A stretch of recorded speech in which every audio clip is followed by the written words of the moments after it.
we've got 5 laps to go. Huffman and Vincent battle it out for the lead. Meanwhile, Chad Cole dukes it out for second as they go into turn 2. Landon Huffman coming to a comfortable lead, coming out of 2. He's got about 8 car lengths, put it half a second over the lane distance as Chad Cole runs the number 2 spot.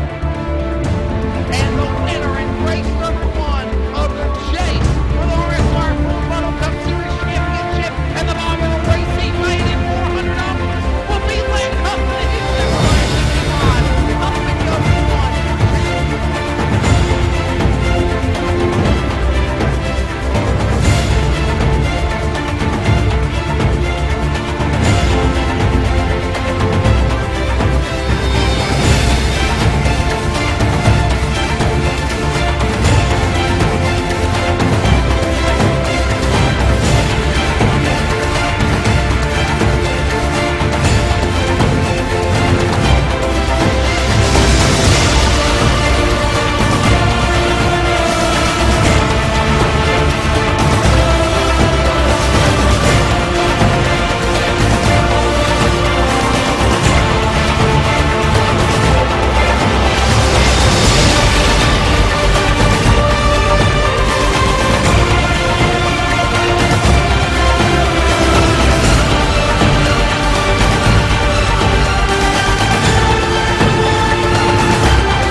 The road to the NASCAR iRacing.com Series World Championship takes a tango at the Texas Motor Speedway. The Lone Star State is the host for round number 2 of the NASCAR iRacing.com Pro Series.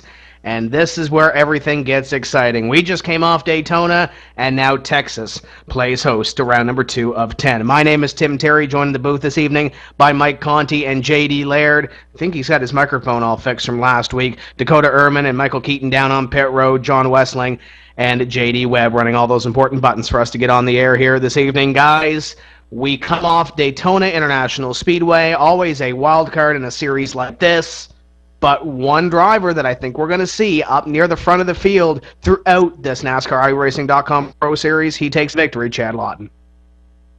Yeah, Chad definitely had an outstanding win last Tuesday at Daytona. It was really a relatively clean race, Tim. I mean, we only had 3 cautions, 2 early cautions caused by one driver. Once he left, we had one of our longest runs that I think we'll see the entire season. And unfortunately, there was a little bit of a problem off of turn 4 with a couple laps to go, and the race ended under caution. But yeah, Chad Lawton came out on top, and we talked to him a little bit, and we're going to show that here in a couple minutes. And he's really looking forward to the rest of the Pro Series. He's got a great team behind him, and I expect big things out of Chad in the future. Yeah, for a season opener at Daytona, it was very, very calm. All pit strategy after the first cautions happened real quick with all the Schmidt and Chassis Works guys pitting and getting into a group of themselves, and the race kind of revolved along that with about an 80-lap green flag run, and it just really calmed down, and at the very end it picked up with everybody jockeying around trying to get back up to Downs and Lawton, who are the lead tango. And tonight we go, or from last week we go to a 2-car tango, and now we're going to a Texas 2-step. And the one thing that Mike Conti mentioned, and we're going to roll that here now, is the one-on-one with Chad Lawton. And Mike, I know you were talking to him, and he was pretty excited after last week.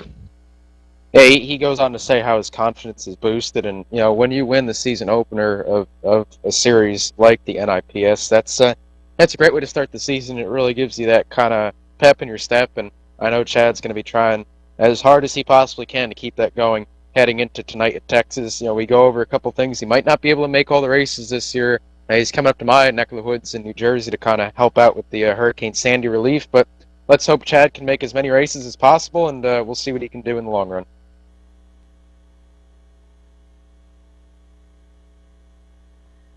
And before we do roll that, we are going to look at the point standings as well. And you see Chad Lawton on top. It's pretty status quo as they came off Daytona. 47 points for Lawton. Carson Downs second. Jeremy Allen in third. And I've heard he's been into a little bit of trouble here this week, so we'll see what he can do this week at the Texas Motor Speedway if he's here.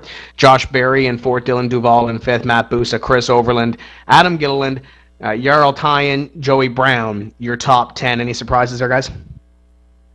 That's like you said, it's pretty status quo. You have guys like Matt Moose up there.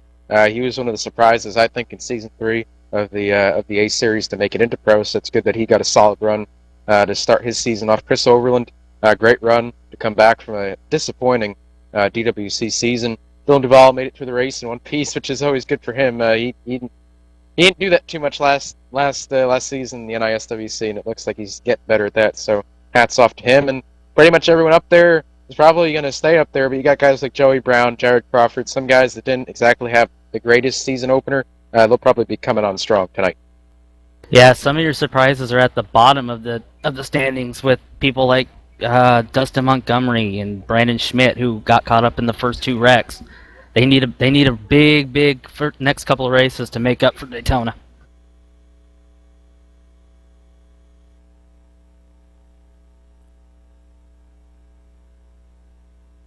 Now let's talk with our point leader, Chad Lawton, with Mike Conti one-on-one. Stand right in front of you, back down, and get high if you can. Get high if you can. So 3 wide right there. So I've caught up with the winner from round 1 of the 2012 NIPS season. With me is Chad Lawton. Chad, you're coming off a big win at Daytona, one of the most prestigious races of the 10-week season. Tell everyone out there listening and watching how winning the season opener of such a great series, such a big series in the iRacing world, how does that boost your confidence going into the races ahead? It helps a lot. Daytona is not an easy track, and to get a good amount of points, to win the race and to almost get max points. I believe I didn't lead most laps, but to get a lot of points there and to move on towards the next race is going to help a lot. I was looking to get a top 15 mostly at Daytona just to get some points headed into Texas and so on and so forth. And it was good to get max points and get that win, and it'll just if I have a bad race down the road and I can look back at Daytona and be happy that I got the win and got some good points. Definitely, so good points to start off the season. That's definitely how you would want to start off this 2012 NIPS season. Like you said, Daytona is definitely a hard place to come out of with a solid top 15 finish, let alone a win like you got. So that's a great way to start off your season. And to expand on that a little bit, because you've started off so well, how has that affected how you've prepared for tonight's race at Texas? It's given me a lot of confidence. I know Daytona it's not much of a racing track where you really get to see, bring out the skill in each driver, but it does help in your confidence knowing that you even though it ain't that prestigious win that us drivers look at it as, but overall as the fans they take this as a big race, Daytona, and it's just a good confidence going into Texas, knowing I can, I got that first win under my belt. I can kind of rest, and with those extra points that I've received for getting the win, it just gives me a good boost of confidence where I can not push my car or push myself to try to win every race. I can now breathe a little bit and settle for top 10s instead of trying to force myself to get top 5s all the time. So it helps a lot. It seems like Chad is kind of telling us in a roundabout way that because he started off so well at Daytona, he can kind of take a breather these next couple weeks, and a breather might be what Chad needs now. Chad, we've discussed a little bit back and forth prior to the show here that you do have some military restraints that could hinder you running the full schedule of the 2012 NIPS season. Now, kind of briefly touch on that a little bit. Tell us what branch of the military you're in, and tell us when and where you might be deploying to duty. I'm in the United States Army. I'm in Fort Bragg, North Carolina. I've been here for about 2 years. But there's with the Army, there's different circumstances where I can't always guarantee to make every Tuesday or make a certain date. But most of the time I've been able to do it. But since the disaster has come on in New Jersey and on the East Coast, at some point in time I'll have to leave for about a month and to help over there, and that'll most likely take me away from running for pro for a few weeks. But hopefully I get back in time to finish at least the last 4 or 5 races. If I do leave, it's still not guaranteed. I mean, we saw sim chassis driver Carson McClelland in the 2012 NISWC season. We saw him miss pretty much the last quarter of the series, and he was still able, just barely, but he was able to make it in to the top 25. And because you started off so strong at Daytona, it seems like if you do miss a couple races here, you still might be in it. Because, we didn't have a full field at Daytona. We did not have 43 cars show up. We only had 38 cars show up, so there isn't a full field of drivers, and there might not be all of the drivers trying to run the full schedule based on, time constraints or, things that come up, personal issues. I mean, sim racing, we got to look at it like the sim racing right now. Okay, maybe one day in the future it'll be a full-time job for people, but right now, sim racing is really a hobby, and I'll let you kind of expand on this a little bit, Chad. At this point, you have to put your job that's going to make you money and the job that people count on you for before sim racing. And as unfortunate as that sounds, I know we all love sim racing, we love to do it, but you have to put some things in front of sim racing, and Chad has to put his Army duties in front of that.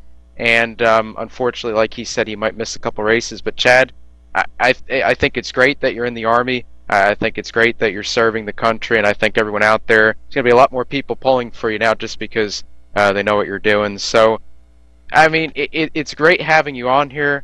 I'm glad to be able to talk to you about this tonight before this race. I seriously hope you can run tonight. I hope we'll see you out there tonight.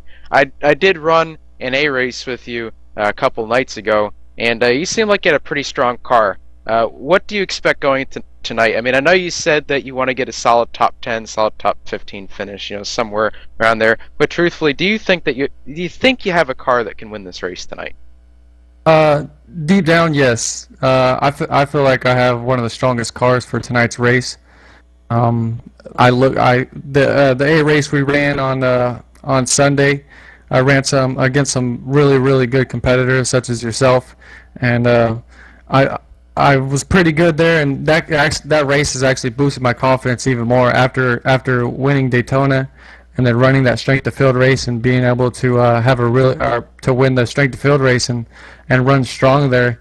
It's boosted my confidence even more going into tonight's race, and knowing that I feel like I do have a top 5 car, and if I could put it all together, I truly do feel like I can win the race. Well, Chad, if you are indeed here tonight, which I surely hope you are because you got one heck of a car there underneath you, I wish you the best of luck, and I thank you for coming on to the Pre-Race Show here. Everyone at ETV enjoys having you on. We followed you for a couple seasons in the Gary Mercer Friday Night B-Car Showdown. We had a lot of fun covering that, and now the time's here. The Pro Series is upon us, and you're off to a great start, leading the points into round 2. Before I let you go, give a shout out to the sponsors, your team. I know there's a lot of guys on that team of yours that help you out each and every week. So just before we let you go, just give a shout out to anyone that you want to. Always. First, I want to thank ETV and Michael Conti, you for doing this and putting me on your guys' show.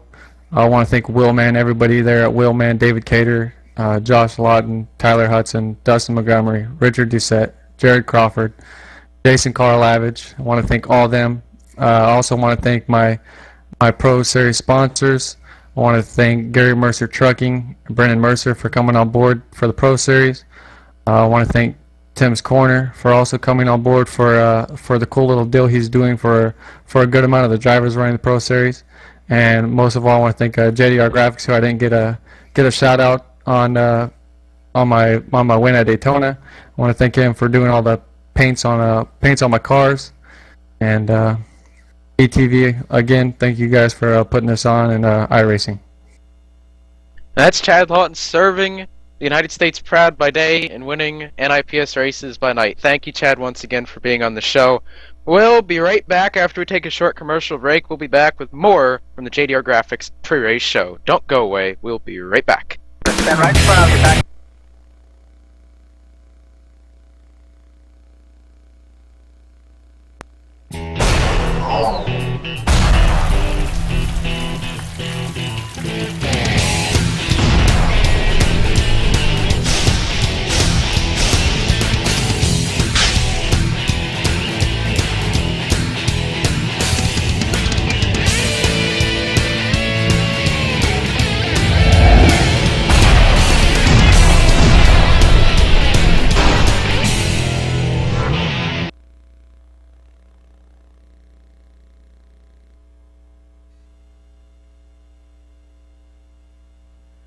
And as we get ready to go racing at the Texas Motor Speedway, let's get you up to speed here on ETV.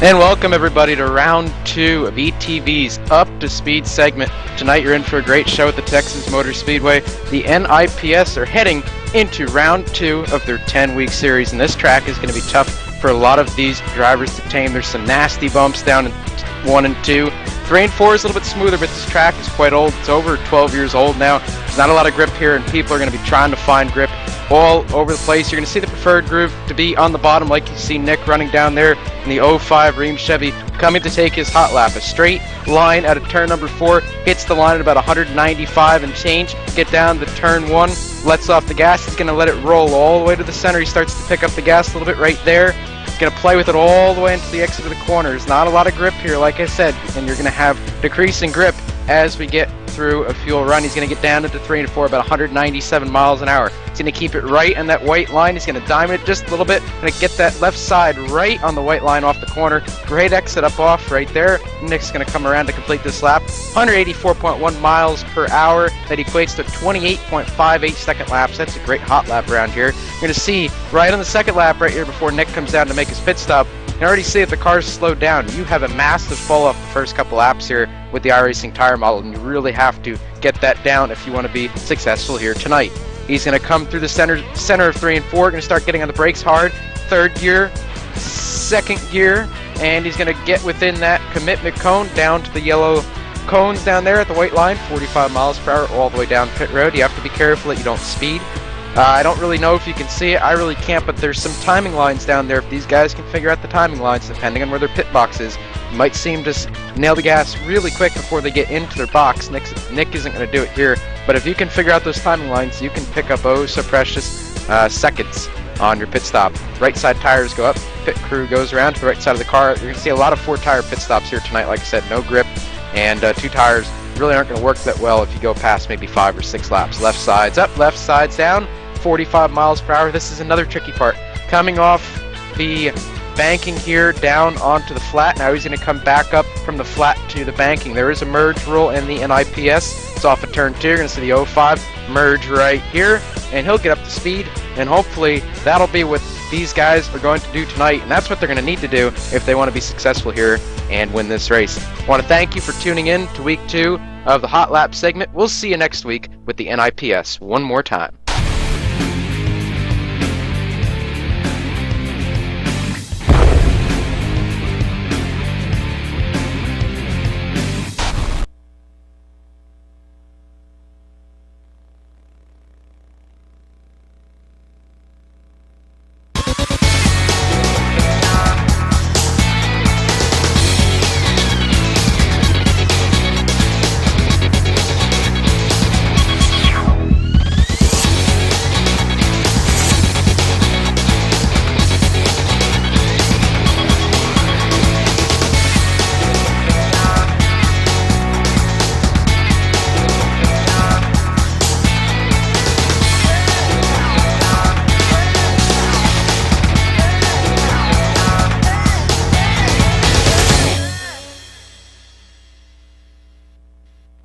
Oh, say, can you see by the dawn's early light what so proudly twilight's last gleaming, whose broad stripes and bright stars through the perilous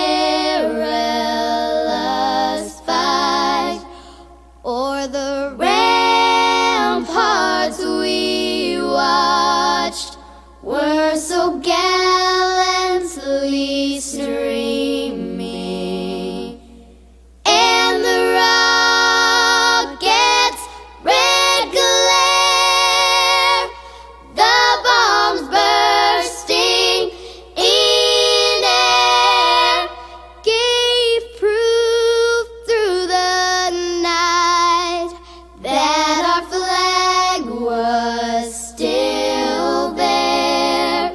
Oh, say does that star-spangled banner yet wave o'er the land of the free and the home of the brave.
The road to the NASCAR iRacing.com Series World Championship runs through the Lone Star State Texas Motor Speedway. Tim Terry, Mike Conti, JD Laird in the booth, Dakota Ehrman, and Michael Keaton down on pit road. Guys, we are getting ready for 167 laps. Final thoughts before we go green.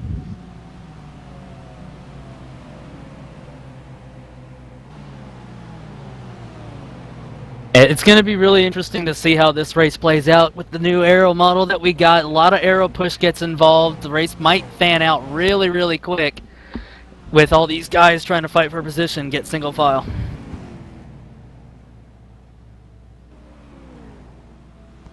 And while we are here, let's go down our starting grid as these guys conclude the warm-up session, and we are getting ready to go green.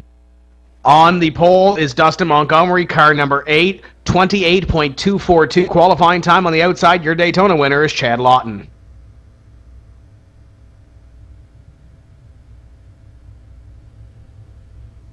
Starting P3, Jared Crawford in the 83, and outside of him, Chris Overland in the 47. Rich Doucette will roll off in position number 5 to the outside at 42, Dylan Duval. Brandon Cattell and Kenneth O'Keefe make up row 4, 14 and 73 respectively. Your next row, completing your top 10, it's the J Show teammates, Danny Hansen, 78, Carson Downs, 97. Motor Mile champion Josh Berry starting 11, outside of him, Joey Brown in the 12. Jeremy R. Allen rolls off in position number 13 in the 28, Brandon Schmidt, the 3, rolls off 14th. 15th and 98 of Justin Thompson, 16th, 81 of Adam Gilliland. Joshua Lawton rolls off from position number 17, Yuka Savalainen rolls off from 18th. Jeremy Thornton and Jake Sturgis round out row 10, 19th and 20th. Field begins to roll. Philip Geis will roll off from position number 21 to the outside. It's the Sea Giraffe, Josh Connors. Landon Huffman in the 75, starting P23, and Benjamin Birdmeister, number 66, P24. Derek Crone and Paul Kashiba make up your next row, 0732. 14th row is going to be 13th row, sorry, Derek Crone and Paul Kashiba. Sorry, 14th row, Matthew Moose and Matt Wynn. Casey Malone rolls off from position number 29, completing your top 30. Welcome back to the series, Alex Chambrone.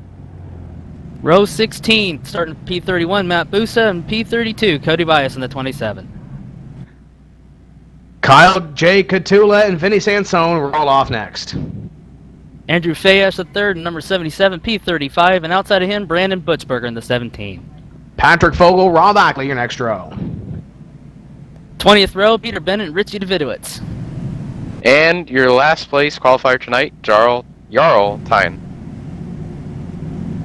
Field has formed behind the First Racing Ford Mustang pace car. It will come off the racetrack this time by and leave the field in command of Dustin Montgomery in the number 8 pace car in, and the 8 car going to lead this field to green. Round number 2 of the NASCAR iRacing.com Pro Series is green, and Dustin Montgomery way out in front. 3 car lengths already as they head towards corner number 1.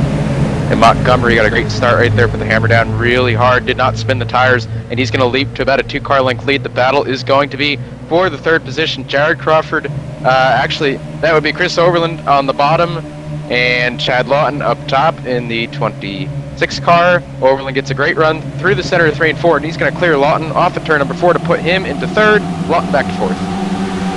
And Rich Doucette completes your top 5. Lap number 1 complete. We are running 167 laps here this evening. Your first side-by-side battle now is side-by-side at 78, 42, and 73. 73 to the inside of the 42. Your 2 Canadians, Dylan Duval on the outside from Halifax, Nova Scotia. Smithville, Ontario's number 73 of Kenneth O'Keefe to the inside, looking to pick up the spot. Again, you can see that bottom line is definitely the preferred groove, especially in turns number 1 and 2, because the bumps get progressively worse as you move up the track. Now you really can't use that outside. 3 and 4 is a little more usable, but O'Keefe's going to get the position. He's going to go up to 8th. Josh Berry's going to follow him through in the 72. He's going to move to 9th. Here comes Joey Brown. He's going to be fast tonight. He moves under Duval. Duval gets a run through the center, though. He's going to try to fend him off, but Brown's going to have the preferred line once again into turn 3. And another drive creeping into the picture here is Carson Downs, number 97. He finished 2nd at Daytona. Would have won that race, save if it wasn't for about 10 seconds or so before that caution flag flew. Watch that number 97. He really has something to prove here tonight. Yeah, Downs definitely has a strong car tonight. I worked with him very closely all week through help from Tom Lewandowski and JRM and a bunch of other guys on the J Show team. Carson Downs, Danny Hansen, they should be strong here tonight. They might not be the best in the short run, Tim, but watch for them to come up to the field in the long run, as now he's going to get by the 42 of Duval, and Lawton's going to get by as well. That should put Downs up to 12th, Lawton up to 13th, and Duval back to 14th. So Duval is definitely not going in the right direction now early on in this race. And he may be one of those drivers with a little bit of a long run setup on that race car at this point. Josh Berry going to get passed up for a position, as it looks like he is battling with the number 12 at Joey Brown. Give Brown the position, number 9, and Berry back to position number 10 as we run down the back straightaway. Yeah, Brown definitely has been noteworthy this week. A lot of people have had their eyes on him. He's been very fast in the A Open races, and it looks like nothing has changed here tonight. He started a little bit deep in the field, not where he wanted to back in 12th, but he's already moved up. That should be to the top 10 right there, up in the 10th, 9th position now as he got by Josh Berry. So that 12th car is going in the right direction early on in this race as he closes in the back bumper of the 73 of Kenneth O'Keefe for 8th. Up in front, it is single file racing with the 8 of Dustin Montgomery continuing to lead here on lap number 6 of 167 at the Texas Motor Speedway. First close battle on the racetrack looks 28.97 at position number 11. The number 28 of Jeremy Allen, the number 97 of Carson Downs, the Progi Consulting, number 97, closing in on one more spot. Yeah, he's definitely coming forward at a right time right now. Carson looks strong here. I didn't think he'd be this strong on the short run, but obviously they found something that I was unaware of. So that Progi car is coming to the front, so he's going to duck his nose out on the backstretch, not going to do anything with it. He'll tuck behind Allen for one more corner. And as they go through 3 and 4, the 40 of Josh Lawton closes in. As you mentioned, the 42 of Duval is looking back there, as well as the 97 peaks and nose underneath the number 28. Did see out of the corner of my eye. There is a pass back here. Adam Gilliland looks like going to make up a spot here on the number 53 of Jeremy Thornton. And there's 2 drivers that were up front for a majority of the race last week. Just didn't get that final position that they wanted at the end of Daytona. No, they didn't. As we know, I mean, Daytona, you don't really know what's going to happen until the end, unfortunately, through pit strategy and a couple mishaps on the track. Thornton and Gilliland were put back in positions that they definitely did not deserve, but they're coming on strong right now, early on in this race, just to kind of do some housekeeping right here. Carson Downs finally did move around Jeremy Allen. That puts Carson up to 11th, Allen back to 12th, and I believe there's another passenger position. Here comes Rich Doucette under the 47 of Chris Overland. That's a battle for the 4th position. Doucette wants it. Overland doesn't want to give it to him. He hit the wall down the backstretch a little bit. He's going to lose momentum into 3 and 4. Coming out of turn number 4, Doucette's going to get in position. Here comes Brandon Cattell, another guy that we saw run really strong at Daytona last week. He's going to try to move around Overland as well. Brandon Cattell to the inside of the 47 of Chris Overland as they go side by side. 78 looking at him as well. Danny Hansen looking to make up 2 spots. Overland going backwards here on lap number 10. As the 78 looking to put him back 1 more, and don't look now, here comes Kenneth O'Keefe. O'Keefe looking to make up 1 spot as well. Yeah, as you can see right there, the drafting effects, the suck up to the car in front of you has definitely been magnified with this latest build, and you can see Hansen got a great run down the backstretch as Cattell and Overland went side by side. So right there, Hansen was able to take advantage of that new kind of theory that a couple of the developers put into the build, and he used it quite well as he's going to get around Overland. O'Keefe is going to get around Overland.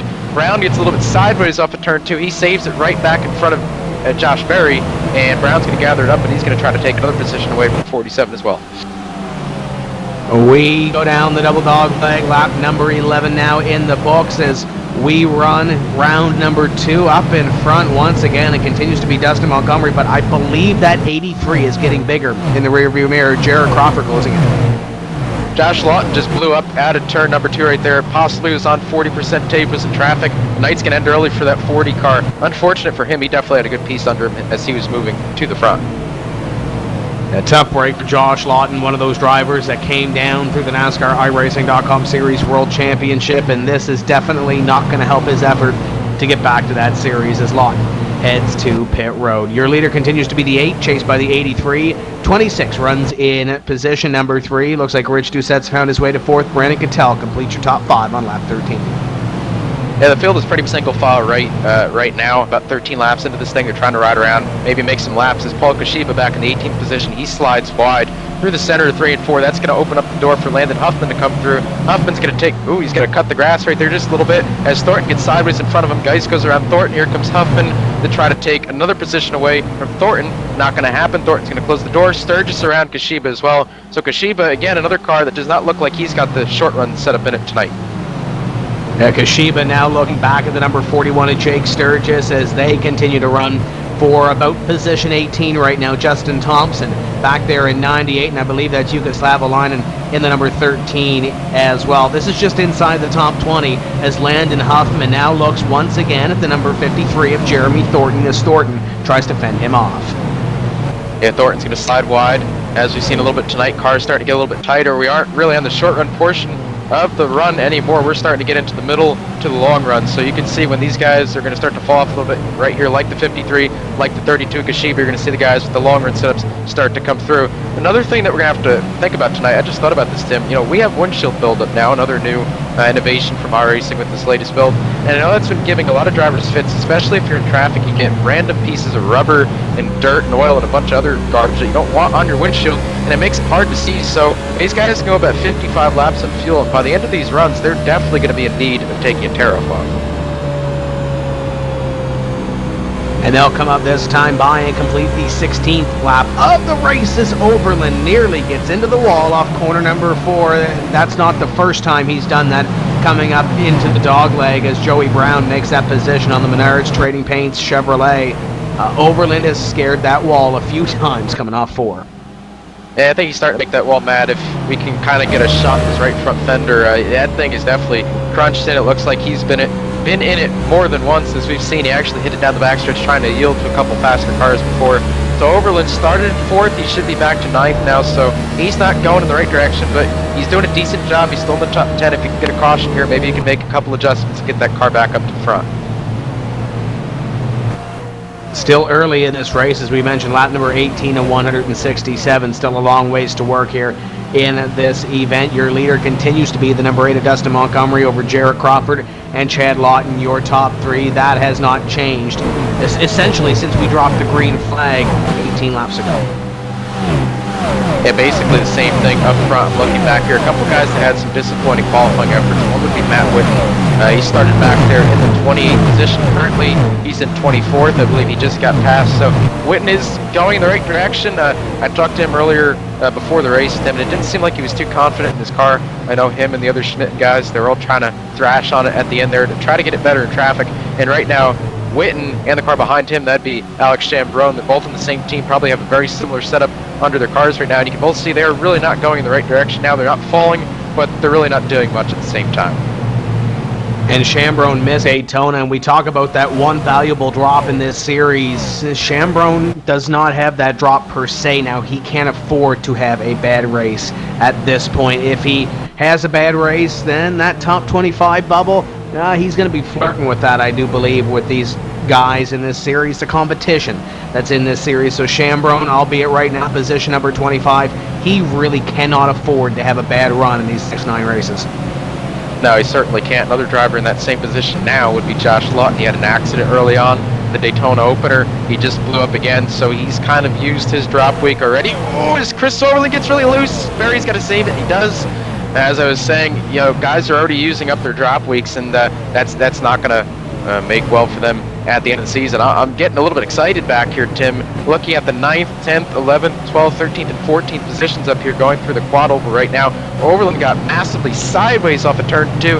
Just barely clipped Barry in the right front. I thought Barry was going to send them for a ride into the inside wall. Luckily, they kept it off of each other, but Overland continues to slide back. Both the team cars of Barry and Allen, they're going to go around him. Carson Downs also got around him as he gets sideways again. Duvall's going to look to get around him as well. And we see that especially at this point in the run. We have guys that are falling like a stone. We have guys that are coming to the front. And then you have guys like Josh Berry and Jeremy R. Allen who are just consistently picking up those positions and not really making a whole lot of a splash right now. But they're going to continue to pick up spots. They're going to continue to work their way into the top 10. And before the end of this race, we're going to see them likely up there in the top 5 when the checkered flag flies. So watch for the 72, watch for the 28. I think they might be saving a little bit here for the end of this event, albeit they've been in the NASCAR iRacing.com Series World Championship before. Former winners in that series, they know how to get it done. They definitely do. And if you think back to the Niswick race a couple months ago, there was a lot of things going on with setups and lowering tire pressures and kind of making the cars a little bit tricked out there. And one of the guys that really got that down pat was Josh Berry. He started up front. I believe he led over 100 laps in that race. So Berry definitely knows how to get these things set up for the long run and the short run. So Berry right now, Allen behind him, they're definitely coming forward. But guys like Overland, Duvall, they are just sliding back ever so slightly. As we just had a pass, Duvall lost for more position to the 81, who's the teammate of 47. I have a half my back here on about 20th place right now. The 53 of Jeremy Thornton has a beautiful seat to the battle in front of him. The 41 of Jake Sturgis just made the pass on Justin Thompson. Two drivers that came through the NASCAR iRacing.com Series World Championship. Well, they came through the wrong way. They fell back into this NASCAR iRacing.com Pro Series. Jake Sturgis won a race in that series last year, and it just goes to show you can win races but you have to be consistent. You have to finish races, qualify for races in order to make sure you stay in that series. Yeah, Sturgis had that one-off great run at Vegas when he got, I'd say, a little bit lucky with the pit strategy. Caution fell at the right time for him, and he was able to capitalize on it, get track position, and go on to win the race, like he said. Unfortunately, the rest of the season, he really was not contending even close to a top 25 position. He was one of the guys that you consistently see run about 25th to 35th, and I know he did not want to run back there, and right now it already looks like through the first couple pro races that he's got that program turned around. Daytona, I saw that car, it was pretty darn fast there, and tonight he's going in the right direction. He's up to 18th right now, so Sturgis is looking to get back in that DWC series for 2013. As Casey Malone back there in the Gary Mercer Trucking Incorporated car, that's back in the 22nd position. He got a piece of the wall off of turn 2, so a lot of guys kissing the wall early on, Tim, and you know, if you hit that thing too much, I mean, you can only hit it so much before you start to affect handling, and these cars are already tight in traffic. You don't want to make them any tighter than they already are. And when you look back here through the field, you have some drivers that really surprised me being that far deep in the field this early. Andrew Fash, the third, runs position number 40. Brandon Bookberger, 36, as I see Yuka Savalainen in the 13 trying to make a move in the 53 of Jeremy Thornton at the corner of my eye, and there was almost contact there in corners number 3 and 4. Looking back here as well, Richie Davidowitz is running in position number 34, Josh Connors 31st, Matthew Moose 31st, Josh Connors 32nd. There's a lot of drivers back there looking to make a move. This battle's entertaining between 53.92 and 13 as Savalainen looks like he's going to pick up 2. Yeah, Burmeister getting a little bit sideways behind them too, trying to make up ground as these two fight. Burmeister drives it into 3 and 4 right there, almost gets a piece of that 92's right rear corner of his bumper right there. He's going to keep it off of him. Here comes Malone down the front stretch under Jeremy Thornton. That's going to be for the 21st position right there. Here comes Malone through the center 1-2. He's going to get a great run right down there. He's going to hook that left front on the weight line. Great line for the 92. He's going to slide up the corner. +1 for Malone, -1 for Thornton. Might be -2 as here comes Burmeister to turn 3. And here comes Matt Whitten in the 69. 69 going to stick it in on the inside of the 53. I'm going to take that position. Have a nice day. 53 going to fall back at least 2 more, as I believe that might be Cody Bias underneath the Jeremy Thornton machine. Thornton falling like a rock. Apparently there's no outside line right now for that 53. Now there isn't an outside line. It doesn't matter who you are. After a couple laps, you can kind of retain your position. First couple laps and restart Thornton. Get some wall glue down the backstretch, but after a couple laps, after 31 laps, your tires are junk and you can't make that high line work worth a darn. But back here, I'm looking, it's really a tale of 2 races for the Schmitten Chassis Works team right now. You have Chris Overland in 11th, Adam Gillen in 13th, then you have the rest of the team. You have Matt Whitten, Cody Bias, Alex Chambrone, 23rd, 24th, 25th. So I'm not sure if they're maybe doing a little bit of a different strategy back here, maybe trying to ride it out, wait for some things to happen in front of them, then capitalize, kind of like a Daytona strategy. But they just do not look as strong as their other 2 teammates up front right now. Side by side between the 42 of Duval and the 81 of Adam Gilliland, and the 75 of Landon Huffman into this battle, as well as Huffman looks to the inside of the 81. He picks up a spot and now looks at the 42 of Dylan Duval at position number 13 as they run down the back straightaway. Lap number 33. Mike, I believe you mentioned about 55 laps on fuel, so we're about halfway or just over halfway in this fuel run. Yeah, JD Laird just whispered in my ear 52 to 57 laps on fuel. So yeah, it looks like it's going to have to be a 3-stop race unless we get a caution. If we were to go caution free, because we have 167 laps to do the math really quick, carry the 1, you'd probably have to take a splash of fuel with about 10 laps to go or so. So these guys are going to have to stretch it out as far as they can, I think, just in case this thing does go caution free, because we did see how much of a difference a good pit strategy made last week at Daytona when ultimately the pit strategy won Chad Lawton the race. Looking back here, Landon Huffman, I mean, I'm keeping an eye on him. He started in the 23rd position. He's already up to 14th. I'm pretty safe to say that he's been the biggest mover so far. And then a race where aero tight so bad, Huffman is just driving right through it at 75. And he's looking at the 42 right now for another position. Yeah, Landon Huffman definitely on the move, and number 75 is a 42 just in front of him. Dylan Duval looking to hold on to 13th place, but that's 75 hot on his heels, the wheel stand pro. Number 42 trying to hold off the sim seats. Number 75 as they come up at a 4, this time 35 in the book. Duval slid a little bit right there. 75 is going to catch a little bit of that side draft down the front stretch, side by side into turn number 1 and 2. Duval's going to yield as Adam Gilliland looks like he wants to take it too, but he's going to slide in behind him. Huffman slides at the track, overdrives. That's going to give the 42 Duval a chance to slide under. Not going to happen.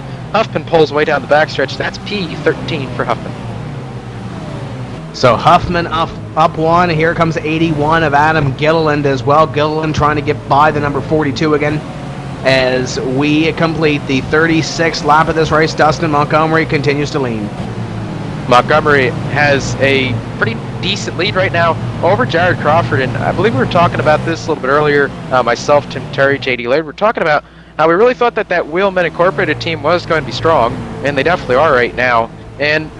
But we were mainly concerned with Jared Crawford, and he was really strong the first season of the A-Car Series in 2012. He won that with really no competition at all, and Jared went on about a 6-month hiatus. He's back now. Didn't have the greatest run at Daytona, but it looks like he's back and ready to play with these guys as he's in second right now.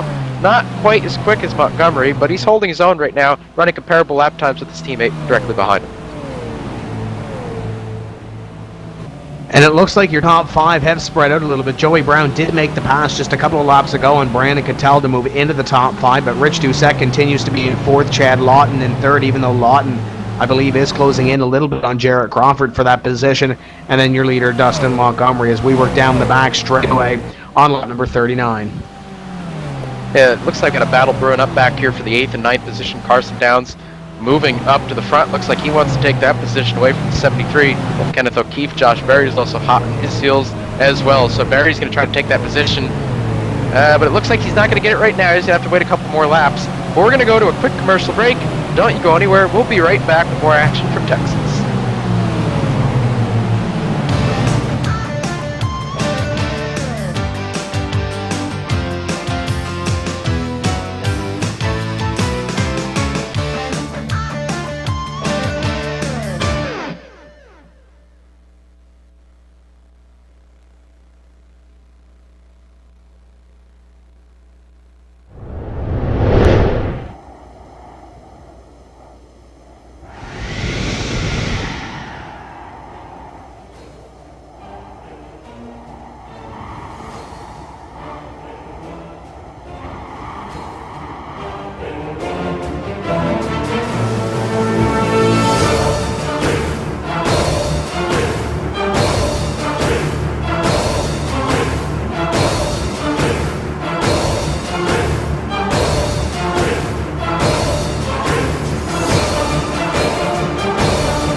It's time for those most famous words in motorsports.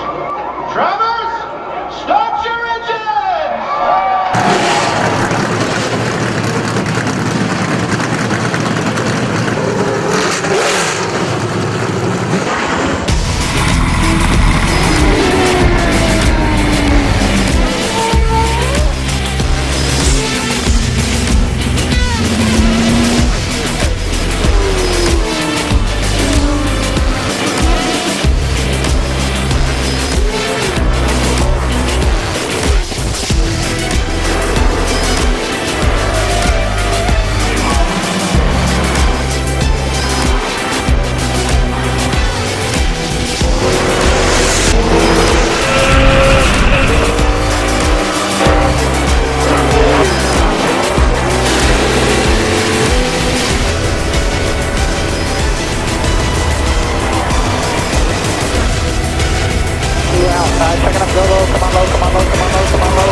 Michael Conti comes up at a corner number 4, and the checkered flag, he wins his first NASCAR iRacing.com.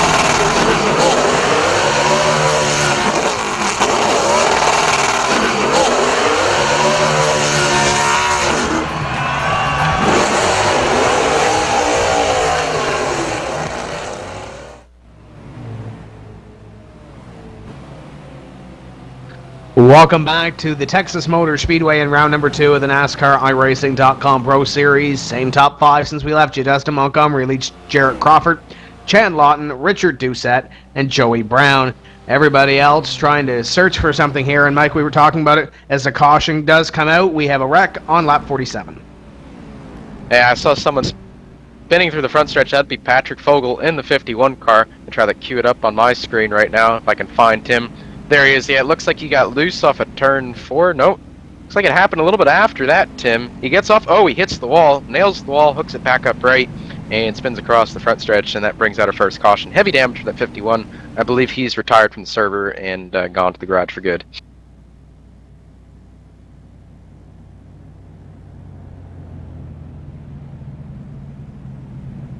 So the first caution flag of the evening flies here on lap number 47 as the field collects behind the pace car, and this, Mike, should make the pit strategy even more enticing here.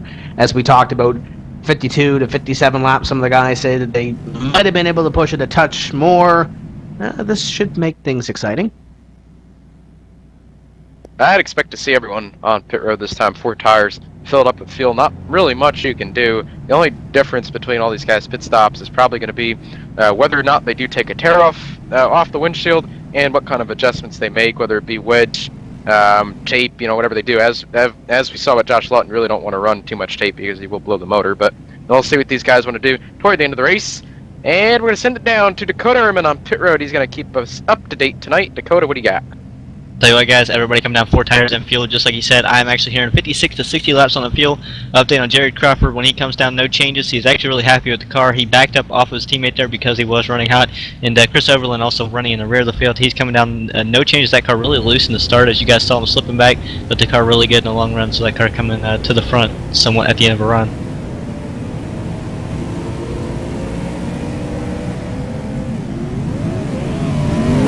Oh, Crawford 83 might have won this race off pit road. It was close between he and Dustin Montgomery, but I believe the 83 will get the edge off pit road. Dustin Montgomery will come off in second. Chad Lawton, Rich Doucette, and Joey Brown, your top 5. So your top 5 stay in the top 5. Just a little bit of a flip-flop for the lead position. Now, we did talk to some of the drivers and some of the interested spectators prior to this season. One of those is Kevin King, driver of the number 29 Alpine Stars Hot Tamales Razor Technologies Chevrolet in the NASCAR iRacing.com Series World Championship. Had the opportunity to sit down with him and ask him his thoughts about this Pro Series, and he says what you see here might not exactly transfer over into that 2013 DWC. Here's Kevin King.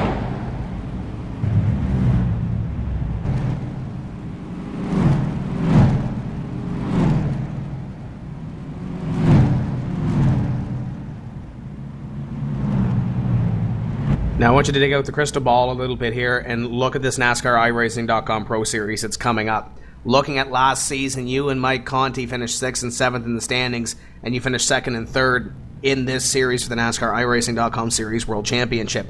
13 of the 25 drivers that raced last year that locked themselves in still have their World Championship license. Who are we looking at possibly in this Pro Series that you think could very well possibly stun us and walk away with a championship? Championship might be an omen of bad luck. Alex Warren finished deep in the field.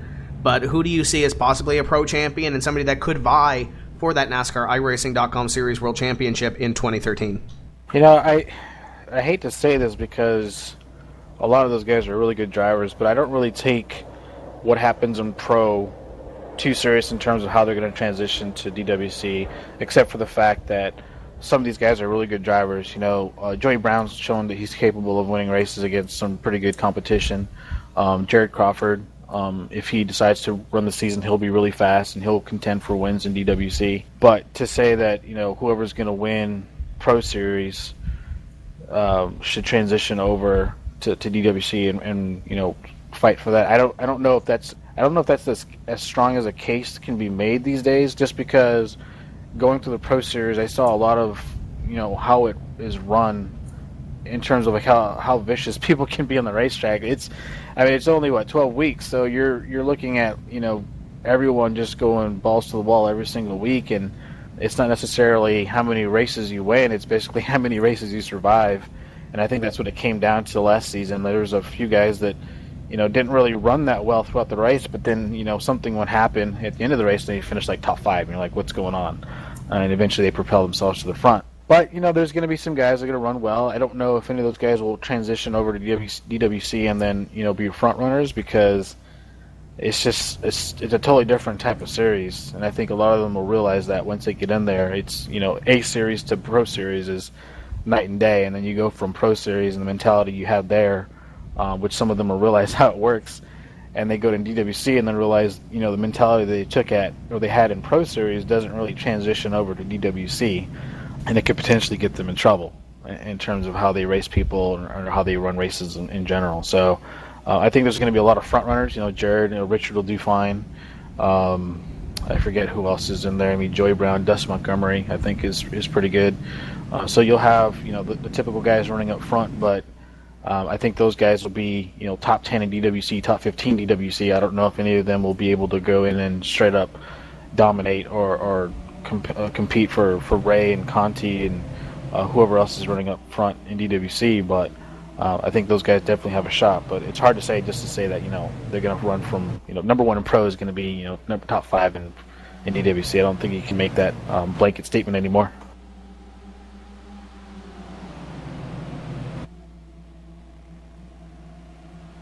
Back to Green Flag Racing, the 1296 side-by-side. Your first side-by-side battle as Joey Brown clears that battle. The 78 of Danny Hansen, now underneath the number 96 of Rich Doucette. And here comes Carson Downs as well, but he is under fire by Brandon Cattell in the number 14. Cattell may have got into the 97 there.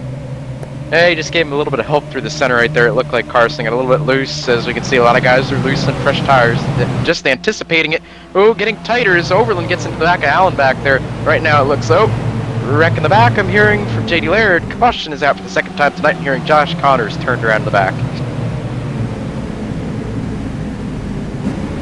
Yeah, it looks like the 53 got into the 15 of Josh Connors entering turn 3. It looks like 53 reacted to that car, I believe it was Jarl Tyan, on the inside and just bobbled the steering wheel a little bit and got into the left rear of Connors. And this is the season that Connors does not want. Hard luck at Daytona, finished a lap down, and now he's likely going to be at least a lap down here as he goes down pit road to get service on his car. Or I'm assuming he is going to come down pit road because it's bent on at least probably 3 of those 4 corners right now, Mike. Oh, he better slow down before he runs into someone else. Okay, he's good. Yeah, that thing does not look... It doesn't look like it's... I mean, it's tracked out and it's damaged on pretty much every corner of it. But, as we've seen here, you can have cars that are, dog tracking 15,000 degrees. Brian Schoenberg is a good example. And they can get that thing repaired and come back and get a solid finish. So I don't think Connors is out of it by any means. But he's going to have some help from cautions and maybe a couple more people wrecking out and salvage something tonight. Leaders are going to bypass pit road. We'll see if we still can't get a camera on the 15 of Josh Connors. Shady, I know you painted that car. It's got the tuxedo look to the hood. Explain this paint scheme on the 15. Well, Josh decided to come up with the idea of be classy in Pro, so he figured, you know what, all black car. Then he wanted to dress up and put a tuxedo on it. So the C-Draft looking classy in Pro, but not having a good season to start off. So are we going to see possibly a Brian Blackford change of things if something happens that Connor's season doesn't turn around? Are we going to go from classy to, I don't know exactly what the opposite of classy would be, but JD, I'm sure you know. Yeah, we're thinking about possibly doing a Hawaiian t-shirt theme if he was going to make Pro, so hopefully we might have to break that early just to get a little luck on our side. Dakota, are there any Hawaiian t-shirts down in that pit road on the number 15 camp? I think so. I kind of seen a few. I see some other cars down there on pit road. What'd you see down there? The first car to come down was actually Dylan DeVol coming down and full tank of fuel and 4 tires on that car. He actually did not want to come down and listen to the radio there, and Nick Ottinger, his crew chief, telling him to come down, but several other cars coming down, topping off, trying to make it a one-more stop race. Yeah, Duval, the only car in the top 20 to come down right there, Dakota. The next car to come down was Justin Thompson, 28. So, like you said, it looks like Duval is going to try to play that fuel strategy game. This obviously puts him into a window that they can use and make it on one more stop from the end. So smart thinking ahead from that 42 team. That's Kill Force Racing right there. And Duval is still kind of new to that Team Dakota, but it looks like he's fitting there really well as they've jived the past couple weeks and they've been extremely fast anywhere they went so far.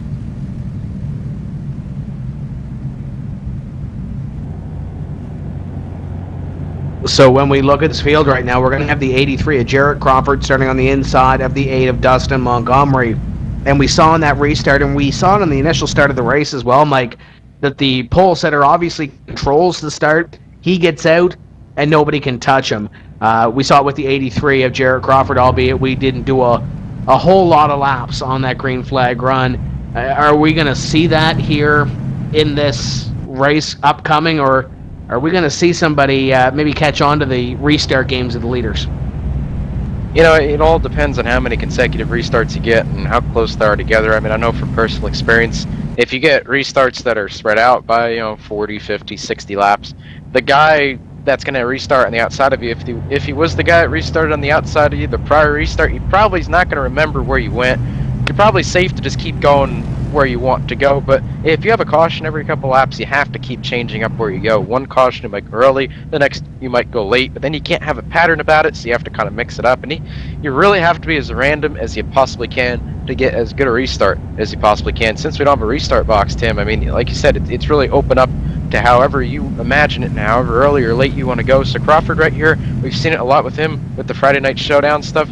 He is not going to let you beat him to the line. He knows exactly when he's going to go, and he's going to be really random about it. That car behind him, that 26, they're on the same team speak, so I would expect that 83 and the 26 to kind of maybe break away from the 8 if that 26 can get a good enough restart to kind of push the 83 out front a little bit.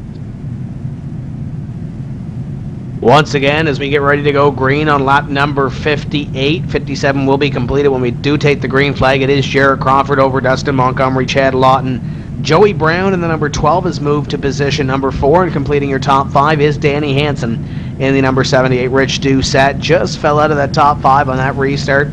He is in 6th with Carson Downs, Brandon Cattell, Josh Berry, and Kenneth O'Keefe completing your top 10. We are closing in on that 1/3 distance mark of this race here this evening. It's round number 2 of the NASCAR iRacing.com Pro Series at the Texas Motor Speedway as the pace car, the First Racing Ford Mustang, getting ready to head to the infield, and we will have 110 laps remaining when we do see the green flag this time by. Pace car is in right now. There he goes, and Jarrett Crawford in control of the field. He's gone. Green flag flies.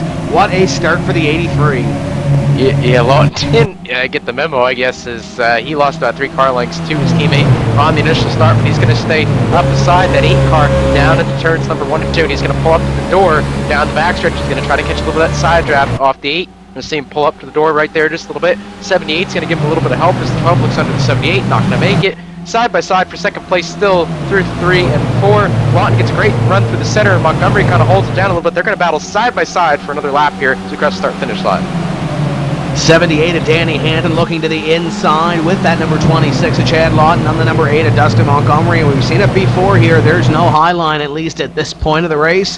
Dustin Montgomery has a train underneath him, and I don't see a hole anytime soon to get in if he can't find or maybe force himself into that low line. Yeah, he's going to have to try to make something happen behind the 78, but that's not going to happen as Joey Brown fills the hole. 78 up to third, 8 back to fourth. Here comes the 12 of Brown. He's going to try to take the 5th position away from the 8, down into turns number 1 and 2, make that the 4th position from the number 8. He's going to get a nose ahead. He's going to probably clear him off at 2. Montgomery's got a little bit of a hole in front of Doucette, and I think he's going to make it work right there. So Montgomery back to 5th. Doucette's going to keep 6th, and they all look on back there as well. And the 96 is the Twitter car here this evening once again. Hashtag NIPS Texas. That's hashtag NIPS Texas. And join in the conversation with us here on Twitter. And I believe, JD, there might be a little bit of a prize here for the most creative tweet. Yep, putting up the $15 again for the most creative tweet. Hashtag NIPS Texas. It looks like the number 73 back there of Kenneth O'Keefe. He might be composing a tweet. It might be a bad time to do so. He's on the outside line of Landon Huffman in the 75. Where is Kenneth going to go here? He's got a side-by-side battle behind him. Allen and Casey Malone side-by-side.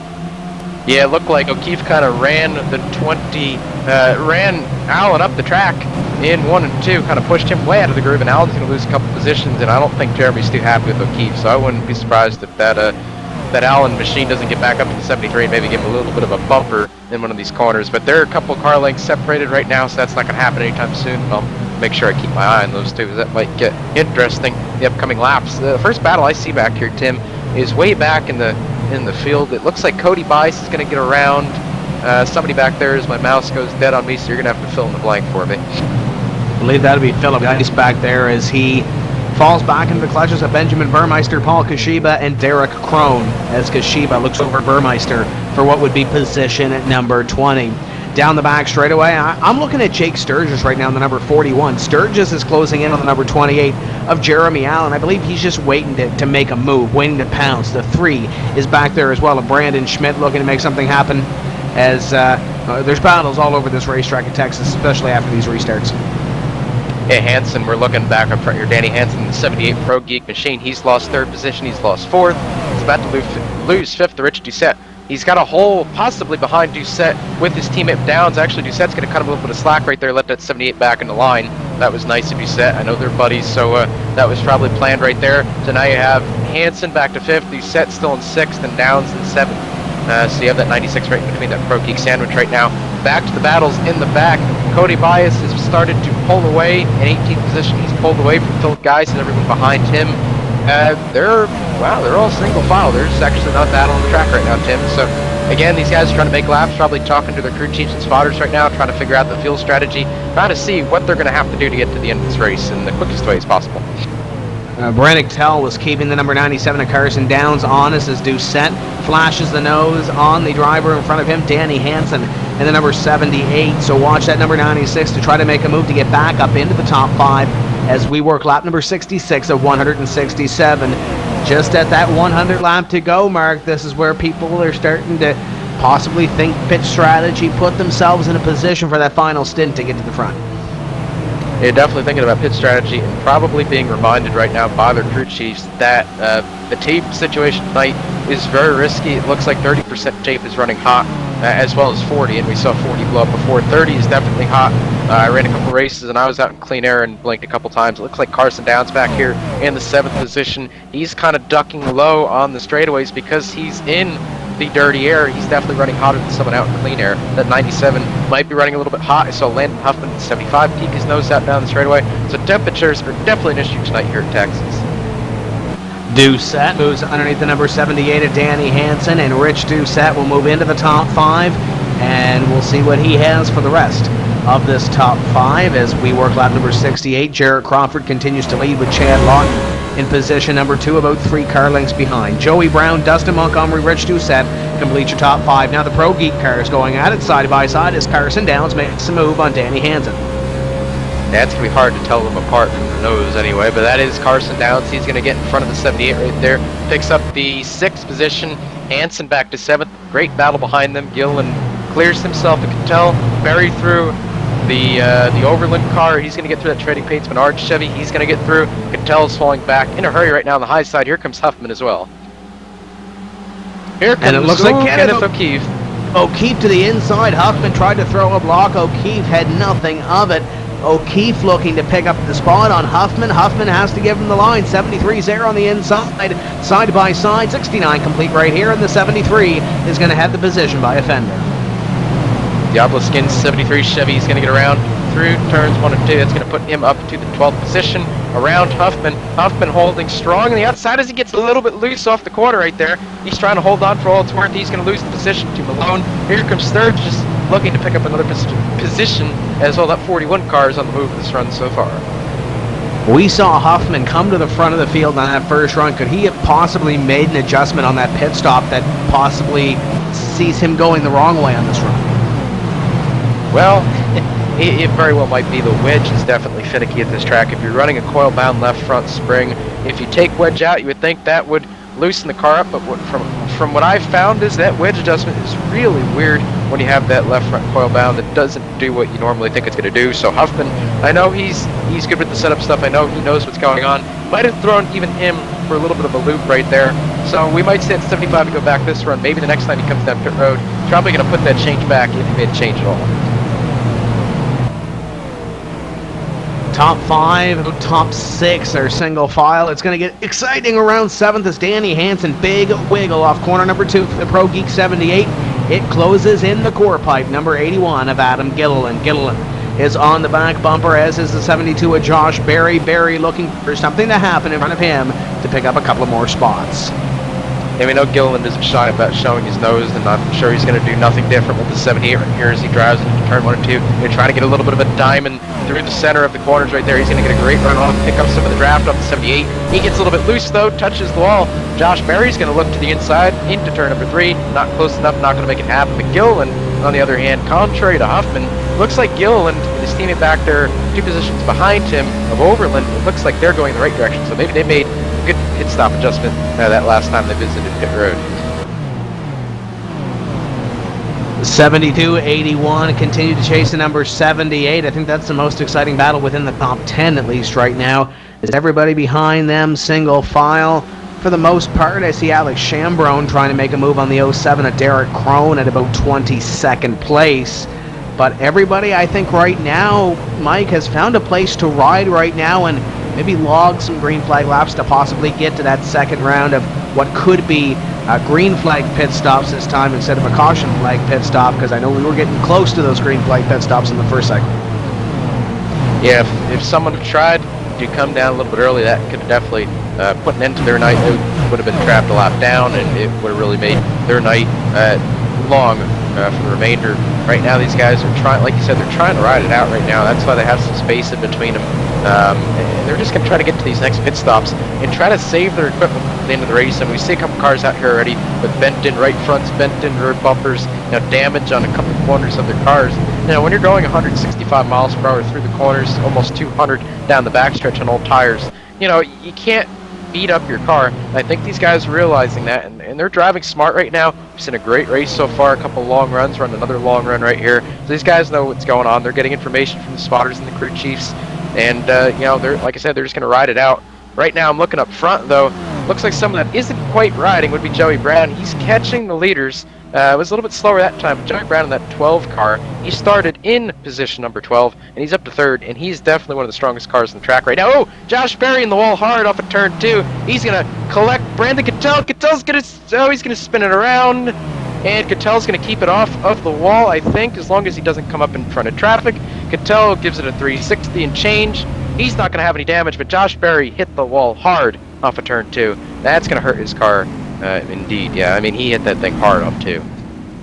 And he hit Cattell pretty hard as well, but what a great piece of driving by Casey Malone, Brandon Schmidt, Paul Kashiba, the 58 back there of Geis to keep off that number 14 of Brandon Cattell. Great piece of driving by those guys to maybe limit the damage to the 14 of Cattell. Caution flag obviously flies here on lap number 78. But it could have been a lot worse than it was. 2-car incident on the back straightaway. Hey, Cattell did a pretty cool job of getting on that backstretch a couple times halfway sideways. That was really cool. You'd get the All-State Good Hands Driver Award if we had one. Great job by him to keep it off the wall and try to have a solid run here tonight at Texas. He was another one of those drivers that was running really well at Daytona. Unfortunately got caught up in a late race wreck, which relegated him back to a finish probably outside the top 20. Not what he wanted. He's still in it right now. Doesn't look like he's got a lot of damage from that incident. He's going to come down pit road with everyone else. Going to send it down to Dakota Ehrman. Dakota, what are they doing down there? I believe it looks like 4 tires and fuel for everyone. Yes, sir. That's exactly what the call was. 4 tires and fuel for all the cars. The first cars that were even debating 2 tires. I mean, they're still even debating 2 tires. Was the GFR cars back there that had pitted on that first, or repitted, and came back down and coming back for more fuel so they could go one more stop. That caution really killing them. So right now, everybody coming down for 4 tires, though, guys. As they put on the tires, who will win this race off pit road? Joey Brown is quick. 12 car gonna beat everybody else off pit road. Crawford comes home in position number 2 when it comes to the race off pit road. Lawton, Montgomery, I believe Doucette will be your top 5 as the field races off pit road. Actually, the 77 of Andrew Fayash the 3rd, but I believe he may be going to the end of the longest line, but it looks of it as he pulls up the racetrack and lets everybody else go by. So it looks like a speeding penalty on the 77 of Fayash. But there we go. We see it again on pit road. the lead changes hands again, and now we see Joey Brown out in front, and you talked about Joey Brown just before we went to caution, having one of the strongest cars. Are we going to see that here? Well, now he's going to have clean air, so you probably should cut off another half a tenth off the times that he was running before, and that'd definitely be doable for him right now. That car is bad fast. Like I said, pre-race, everyone had their eyes on him going into the race. He didn't qualify right where I think he wanted to, or probably should have, and he's coming through the field 80 laps into this thing. That 12 car is now up front and leading the way. I mean, that 83, Crawford, Lawton, I mean, they're fast. I mean, that whole top 5, I believe, are in a league of their own. You have Brown, Crawford, Lawton, Montgomery, and Doucette. They are definitely the fastest cars on the track. They're in a different zip code at the end of these runs. However, with this draft and the aero tight and all that, it's going to be very hard to get around that 12 car. That 12 is strong, and unless he does something a little bit foolish here, I mean, it's going to be a tall order for those guys behind him to get around him. So we work down the back straightaway on lap number 80 of 167. So we're right up on that halfway point in this race. To this point, Mike, has anything really surprised you about this second round of Texas? I mean, we're just continuing off of what we had at Daytona. A lot of clean, hard racing. I believe we're on our couple cautions into this thing right now, on our third caution. And, I mean, these guys are racing really well. Barry had a little bit of a slip-up right there, but, you know, it happens to everyone. Barry's a great driver, and just unfortunately got a little bit loose, got that tail end around a little bit too much, tried to correct it, and sent it into the wall. We saw what could tell. I mean, the caliber of driver in this series is top-notch. I mean, a lot of these guys deserve spots in the 2012 or 2013 Niswick season. We saw what Cattell's wreck right there. I mean, a lot of other people on the service, I mean, I don't want to discredit anyone, but Cattell made an awesome save right there. He knew when to turn the steering wheel, he knew when to brake, he knew when to gas it. I mean, that was great driving right there. And I mean, that's why these guys are in this series. They're all great drivers. They've gotten here because they're fast. You know, they know how to drive. They know how to wreck without wrecking. I mean, this is a great series. And I mean, Daytona, I think, was cleaner than anyone thought it would be. I know it was a lot cleaner than I thought it'd be. And Texas right now is living up to the expectations. Great racing right now. A little bit, almost to halfway. And I'm enjoying this race, and I think it's a great race so far. Looking forward to the second half of this thing.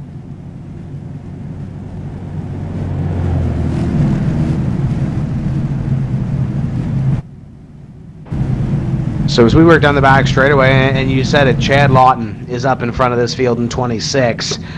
He's sitting in third one at Daytona. Second place at Daytona was the 97 of Carson Downs. He runs in position number 7. So albeit we still have half the race, or just over half the race to go, I think those guys will be ones to watch. If they can come out of here at Texas with a little bit of momentum for the rest of the season, momentum can be a big thing in the sport that we call stock car racing. And we might see it work for that number 26 and 97 if they can continue up the great run that they've had. Pace car going to head to the infield right here, and Joey Brown will put the hammer down this time by slower restart compared to the others, but he still gets away by 3 car lengths. Green flag flies, and he leaves the field in his dust as Rich Doucette is all over the back of the 26. They got a huge wheelman sandwich right there. The 83 Crawford, 26 Lawton, 96 of Doucette. As Doucette falls into the clutches, the hungry pack behind him right there. He didn't get through 1 and 2 very well. One of the Pro Geek cars right there. It looks like Carson Downs. He's going to look for 3 wide. Not going to make it happen. Battle is for 4th. 96 of Doucette on the inside. 8 Montgomery on the outside. Looks like Doucette gets a great run through the center of 3 and 4. Powers up off the corner, down the front stretch. He's going to clear him. Now it's going to be up to Montgomery to try to get in front of that 97. He does. 97 now falls into the clutches of the 81. That'd be Adam Gilliland back there. Yeah, Gilliland got the apron going into the corner, and the 97 of Carson Downs going to get that run off corner number 2 down the back straightaway. He's got a half car length advantage in the 81. 81 pulls even going down into corner number 3, side by side between those two, and Gilliland gets a great run in the middle of the corner to take the position away. Now Oberlin will look at the number 97. Will he look to the outside line, poke that nose to the outside, did the number 47, but I don't think anything's going to work there. Behind him, here comes Landon Huffman looking to pick up 1 in the 78. Man, I was watching in the corner of my eye as you were calling that right there. Peter Bennett, couple cars in the back, had a moment. Whoa, Jeremy Allen, hang on to it. He's going to hang on to it right there. 28 car, nice save. And he's going to go down to 3 and 4, keep that position over Toshiba. A lot of hard racing. I can see the intensity is picked up. These guys know it's about halfway through. They want the track position, and the best time to get track position is on the restarts when the tires are fresh. the aero isn't so bad, and everyone's all bunched up together. These guys are racing hard, but they're racing clean, making some great maneuvers right now, and it looks like the first real battle on the track could be Kashiba, who's been caught up on the outside right there. Cody Bice is going to make a run to the bottom. Kashiba gets a piece of the wall off at turn 2, and he's going to slide in front of Bice, so maybe not. Bice is going to show the nose, not going to happen. A couple cars in front of him, Tim. Looks like Jeremy Allen is going in the wrong direction right now. Yeah, he definitely does not want to be going backwards, especially with the train that's beginning to line up behind the number 28 as Casey Malone looks to make the hole on the inside of Jeremy Allen. He's got the position now. Can the 32 get there? Allen going to try to slam the door, but he can't do it. 32 is there as Paul Kashiba looking to make up one more and possibly shove that 28 back a few more spots.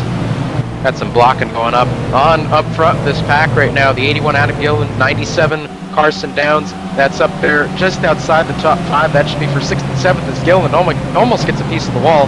And the Quattro. Well, Carson Downs back around Gillen. Here comes Chris Overland coming back to the front. That'll put him up into the 7th position. And Gillen is now caught up on the outside going in the wrong direction. Yeah, Gilliland going backwards in a hurry. 78 going to fill the hole on the inside as well. Danny Hand, 41, going to try to fill that hole as well. Jake Sturgis looking to make his way up into the top 10 as he's got Gilliland now to the outside. Sturgis trying to get there and put the 81 back one as Gilliland fighting on that outside line. Here comes Kenneth O'Keefe. Oh, he's going to shut the door. Oh, Kenneth O'Keefe gives the business to the 81. He's going to lean on his bumper through 1 and 2. 81 Adam Gilliland shut the door in the 73 right there. Hard racing back here just outside your top 10. That's 11th and 12th now. Kenneth O'Keefe did not like that move. I thought he was going to give him a little bit more of a tap off turn 2 right there. That almost got ugly, but they saved it, and they're going to keep going right here. 89 laps into this thing.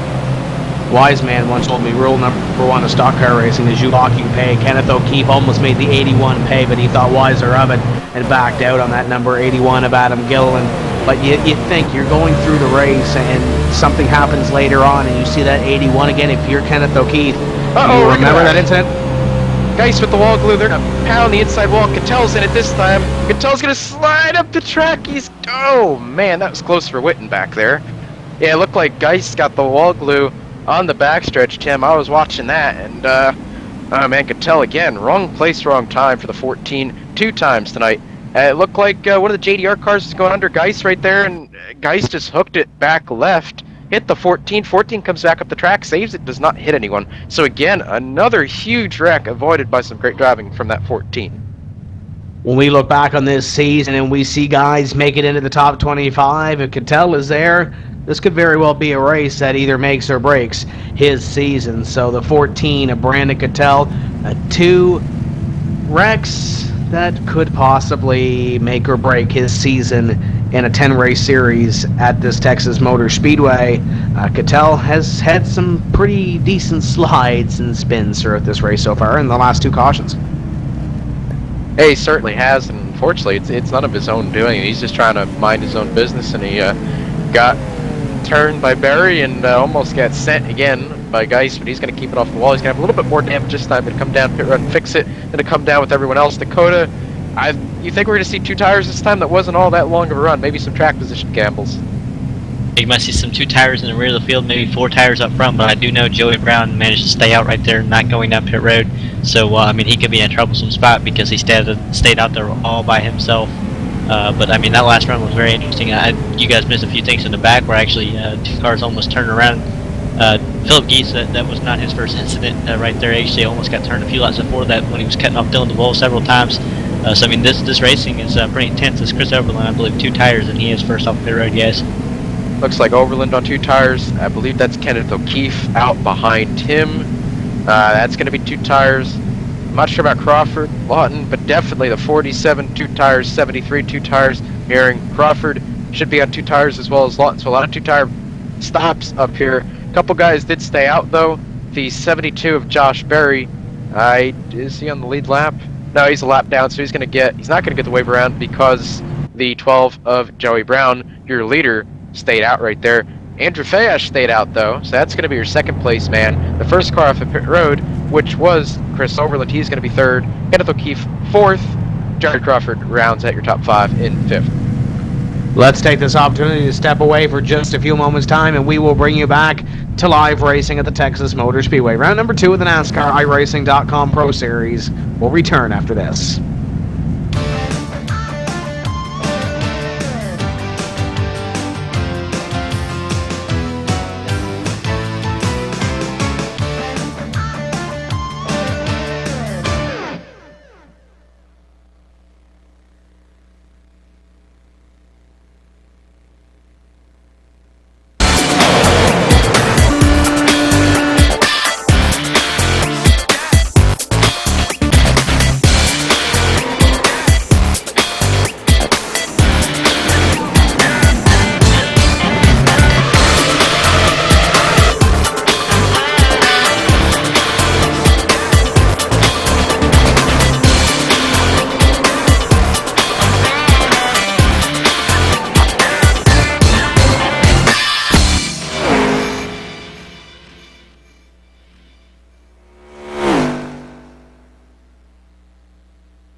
Welcome back to the NASCAR iRacing.com Pro Series at the Texas Motor Speedway. Josh Berry just flew around the field. He is your eye-dog on this caution. We have 38 drivers on the racetrack, and on the lead lap, Jeremy Thornton, Patrick Fogel, and Josh Lawton no longer with us on the racetrack. They have put it in the paddock area for the remainder of this race. Lap number 93 being worked on the board. Joey Brown is your leader. Andrew Fayash, the third, is in second. Chris Overland third. Kenneth O'Keefe fourth. And Jared Crawford complete your top 5. This is a very interesting front row. You have Joey Brown, who's established himself as a driver to run up front. Then you have Andrew Fayash the third, who's been running, the back half of the pack. Should be an interesting restart. I'll tell you what, Andrew Fayash got his bio right now. He's been racing since late 2003, so he's coming up on his 10th year of racing. So Fayash, I think he's got a couple tricks up his sleeve, Tim. He's been at this for a long time. He knows video game development. He knows how this stuff works. So I wouldn't doubt that 77. I mean, we'll see on this restart here. The pace car is going to bring him down. Joey Brown's going to lead him. Andrew Fayash is going to try to time this. Pace car is going to make that hard left-hand corner. Here comes Joey Brown. Going to bring him down slow. Green flag goes out. He kind of bunches up the field a little bit. Andrew Fayash gets a great restart on the outside, though. Overland looks like he's going to get second into turn number 1. O'Keefe tries to block the 83. 83, Crawford's going to send it in there. Not a lot of room. 3 wide through 1 and 2. Oh, O'Keefe gets loose. He's going to save it. And they're still getting loose. Yeah, Kenneth O'Keefe going to lose a bunch of position, but he's lucky he didn't lose that race car on that exchange. There's a 28 of Jeremy Allen underneath the number 73. Here comes the 31 as well as the 28. All kinds of sideways. Going to send the 31 almost around. 4 wide in the middle of this pack. Oh boy. Hang on, Huffman, new leader. New leader, Chris Overland, the 47. That's cool to see. So Overland's going to try to haul and get out of there right now. 83 on 4 tires. Excuse me. I messed that up earlier. He's going to try to get around Joey Brown, who's on no tires. Andrew Fayash already outside the top 5.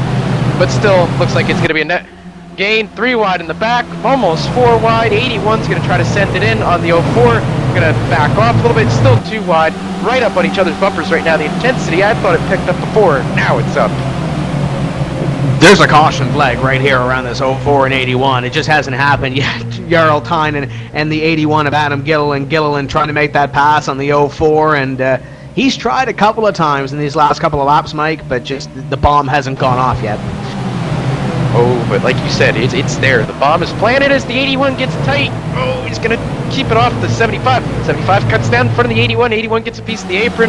He's going to keep it straight. Oh, just Thompson is in the wall. Hang on to it, Justin. There you go. Oh, 3 wide. Oh, it's close. Malone just got sandwiched back here. That's in the 23rd position. I got to catch my breath, Tim. But, I mean, they went 3 wide in that front stretch. I don't think... Whoa! One of the Schmidt cars around. He's going to go. He's going to... Oh, Juka. Caution's gonna be out. That's the 3 car. Oh man, that was a hard hit. 3 car. Brandon Schmidt around off turn 2. Smacked the inside wall. Unfortunately, he could not hold it down. Juka self-line and had nowhere to go that time. And, you know, this reminds me how Yuka's 2012, 2011 NASCAR iRacing.com Pro Series when he ran strong, but then there was those races that he just couldn't seem to close the deal, whether it was a wreck or whether it was pit strategy or something along those lines. And Savalainen now on pit road with a junk race car. If he brings it back out onto the racetrack, he's going to be multiple laps down. Yeah, that was a hard hit for Juka right there. Unfortunately for him, he wasn't having the best of nights, but you know he wasn't wrecked before that. He still had all 4 corners on that car. Unfortunately, can't say that right now. Him and Brandon Schmidt are going to bring out the 5th caution of the night. And Tim, you know, we thought that caution was going to come out around the 75, the 04, the 81, but looked like Brandon got a little bit too rambunctious to steal from Nim Cross right there. A little bit too rambunctious off turn 2. Had another overcorrect off the same corner, kind of similar to the Josh Berry wreck. Unfortunately, Schmidt kind of went towards the inside wall more than Berry did and came back up, and Juka just had absolutely nowhere to go and clobbered him. Joey Brown on pit road, Dakota. He's a fairly lonely guy, at least in the top 10. Yes, guys, and remember he did stay out last time by. He was hoping for more people to come with him. I was hearing the 4-tire call for him because he is going to be in the rear of the field. Either way here, guys. It looks like the first car in, you've got Gatula back there, Andrew Fash, said enough is enough. He's going to come in. The broken car, Josh Berry, he's also going to come in. He's back on the lead lap, so I mean, I guess that's a start for salvaging his night, but that car is still heavily damaged. Joey Brown is going to be your first car off of pit road. Track position that he had is now gone. He better hope that he gets some help here because I'm not quite sure if he can drive up through this field in under 68 laps when we get back to green. Fayash off pit road. Jarl's going to come in for 4 tires. Brandon Cattell comes in, probably trying to repair some of that damage. Dakota, when he was on pit road, did you hear the hammers kind of beating away at that thing? It looks like the right side is a little bit better looking than before. Yeah, they have done quite a bit of work to that car, and they have, gotten it much better than what it was. And another bad thing that will be here is Joey Brown coming down. He's still not going to go on fuel. He'll have to make one more stop at least 10 laps from now. So either way, he cannot stay out and gain the track position back. Yeah, this is going to be exciting coming down to it. I don't think Joey Brown is in too much trouble if he can stay out of other people's trouble, if that makes any sense. We do have, as you mentioned, 67 laps to go next time by the stripe. There's still a long ways to work in this race, and there still could very well be a whole lot of excitement, I guess we could say, going on in front of him. As long as he avoids all that excitement, I think Joey Brown still has a decent shot at this race. I mean, Brown's got a fast car. I mean, we all know that. Everyone in this race knows that. I mean, that push is just so bad, but we saw him drive up through it before. I think Brown, at this point, he's either got to go for it and stay out. If we get a caution, maybe 20 laps from now, maybe take 2 tires. But he's got to do something because, I mean, it's just, he's put himself in a box with staying out. I think he thought that more people were going to stay out, the caution that he did.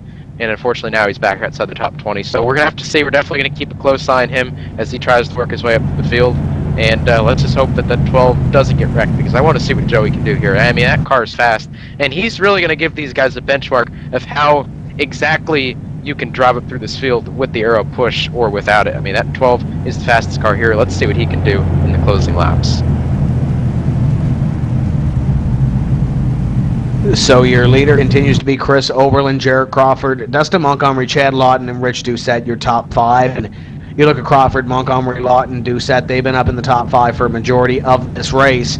Carson Downs has been hanging around there, Kenneth O'Keefe, Danny Hansen, Dylan Duvall is starting to make his way back up. And one driver I was about to mention that's really starting to chip away at these positions and making his way up here as we begin to double up is Peter Bennett. Peter Bennett is now in the top 10 in the number 31 car, and he's looking pretty good, very quietly working his way up. Yeah, Bennett, he's a quiet driver. I mean, that's simple as that. You don't really hear about him a lot. I didn't really know about him a lot until he got into this series. And pretty darn good guy. I mean, I've raced with him before. He's had his moments of brilliance. And, I mean, like I said, I mean, he kind of surprised everyone getting in, so great job by him, and he's running strong here tonight. Now up inside the top 10. So, like I said, I mean, great run for him, but I'm really impressed with Chris Overland right now. I mean, I know he's got to be really excited right now leading him back down to green. I mean, he went up there and he took that lead away. Really wasn't too much strategy about that. I mean, he went up there, got under the 12, passed them, and pulled away from him. So, Overland's excited right now. He's just got to get a good restart. I think the 83 and a couple of cars a little bit faster behind him. But things work out. 47 is right in front of the win.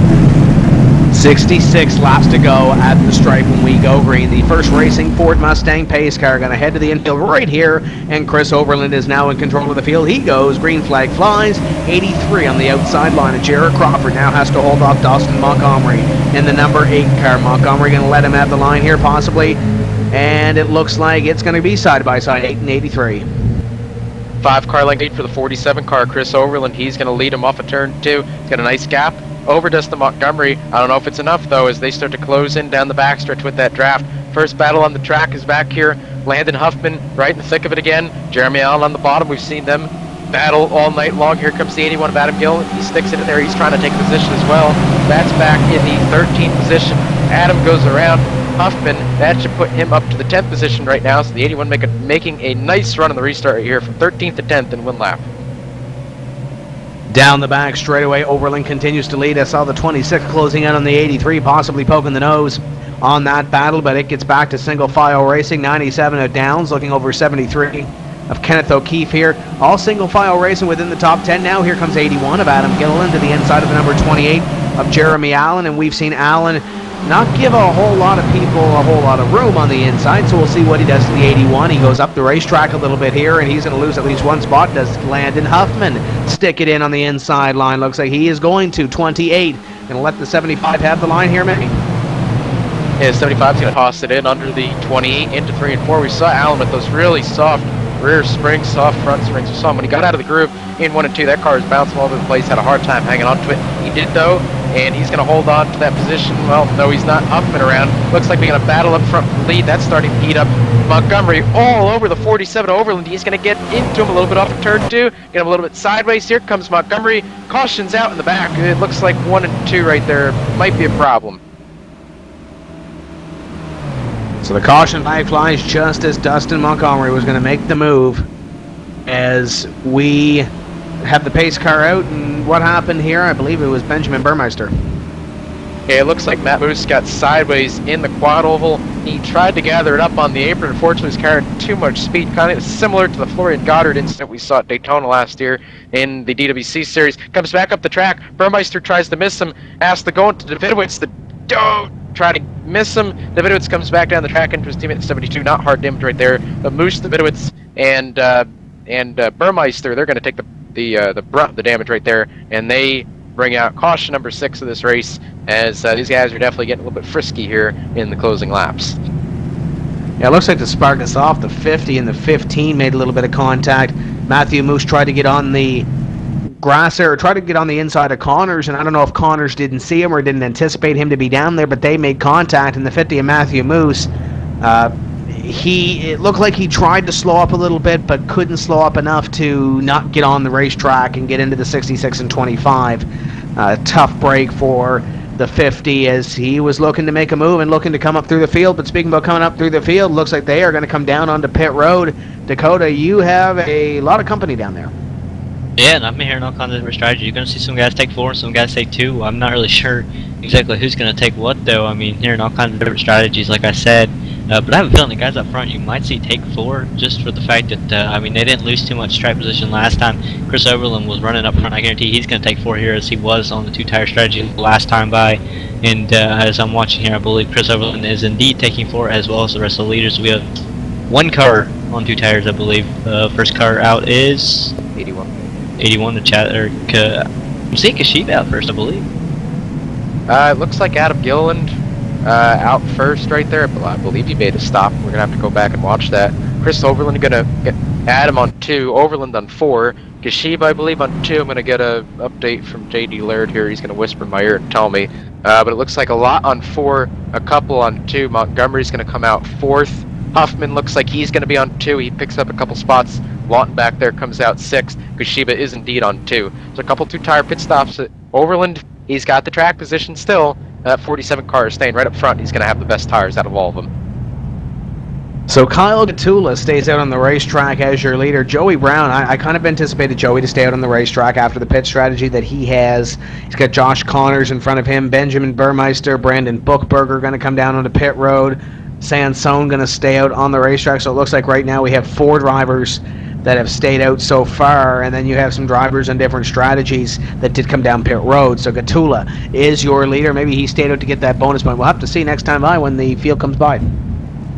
Yeah, we do have bonus points in the series. A lot of the regular iRacing official series, there's no bonus points. There's none of that official iRacing stuff. But in the NIPS, in the NISWC, it's a little bit different. The point standings, or the point system is a little bit different. So 1 point for leading a lap, 1 point for leading the most laps, and I believe 1 more point, or a couple more points for winning it. It's confusing still, even though it's simplified, but I'm still pretty dumb, so it confuses me. But total points that the winner can get, maximum points, is 48. So wherever you get there, you can get to 48.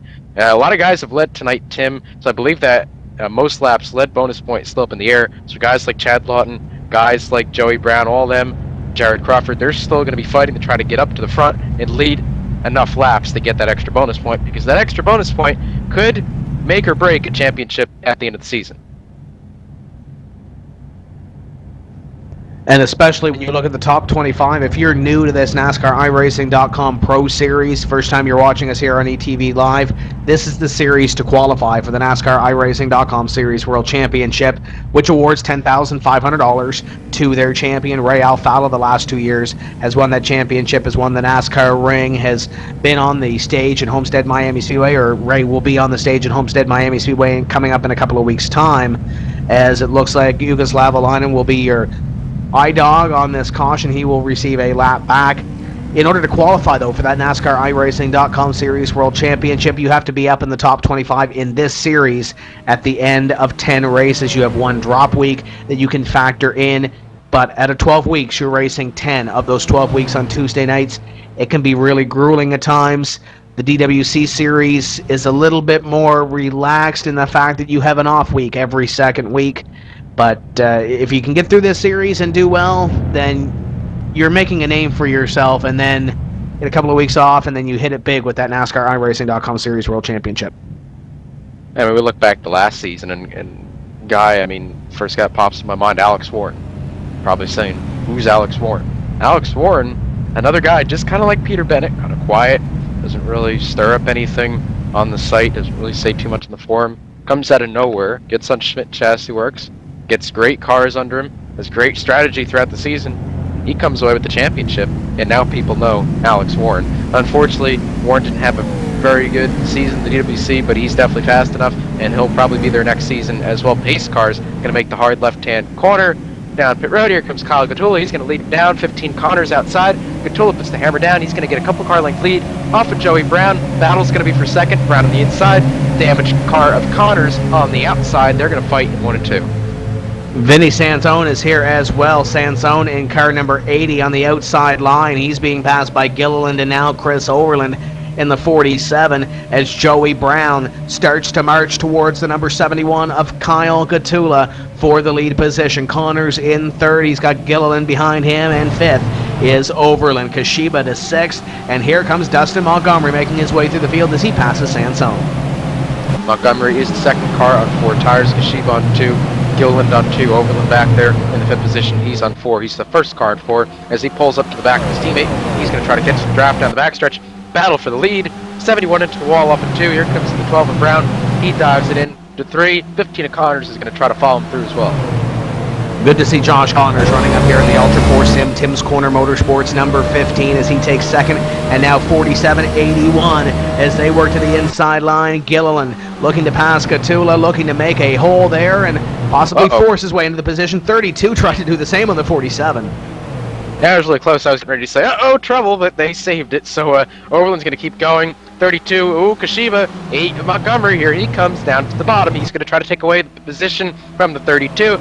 Overland going to try to follow his teammate through by the 71. Schmidt and cars now run 3 and 4. Montgomery is trying to get into the top 5 right here. He's going to stick his nose under the 71 of Gatula as Gatula goes to the back on the outside. Kashiba has nowhere to go.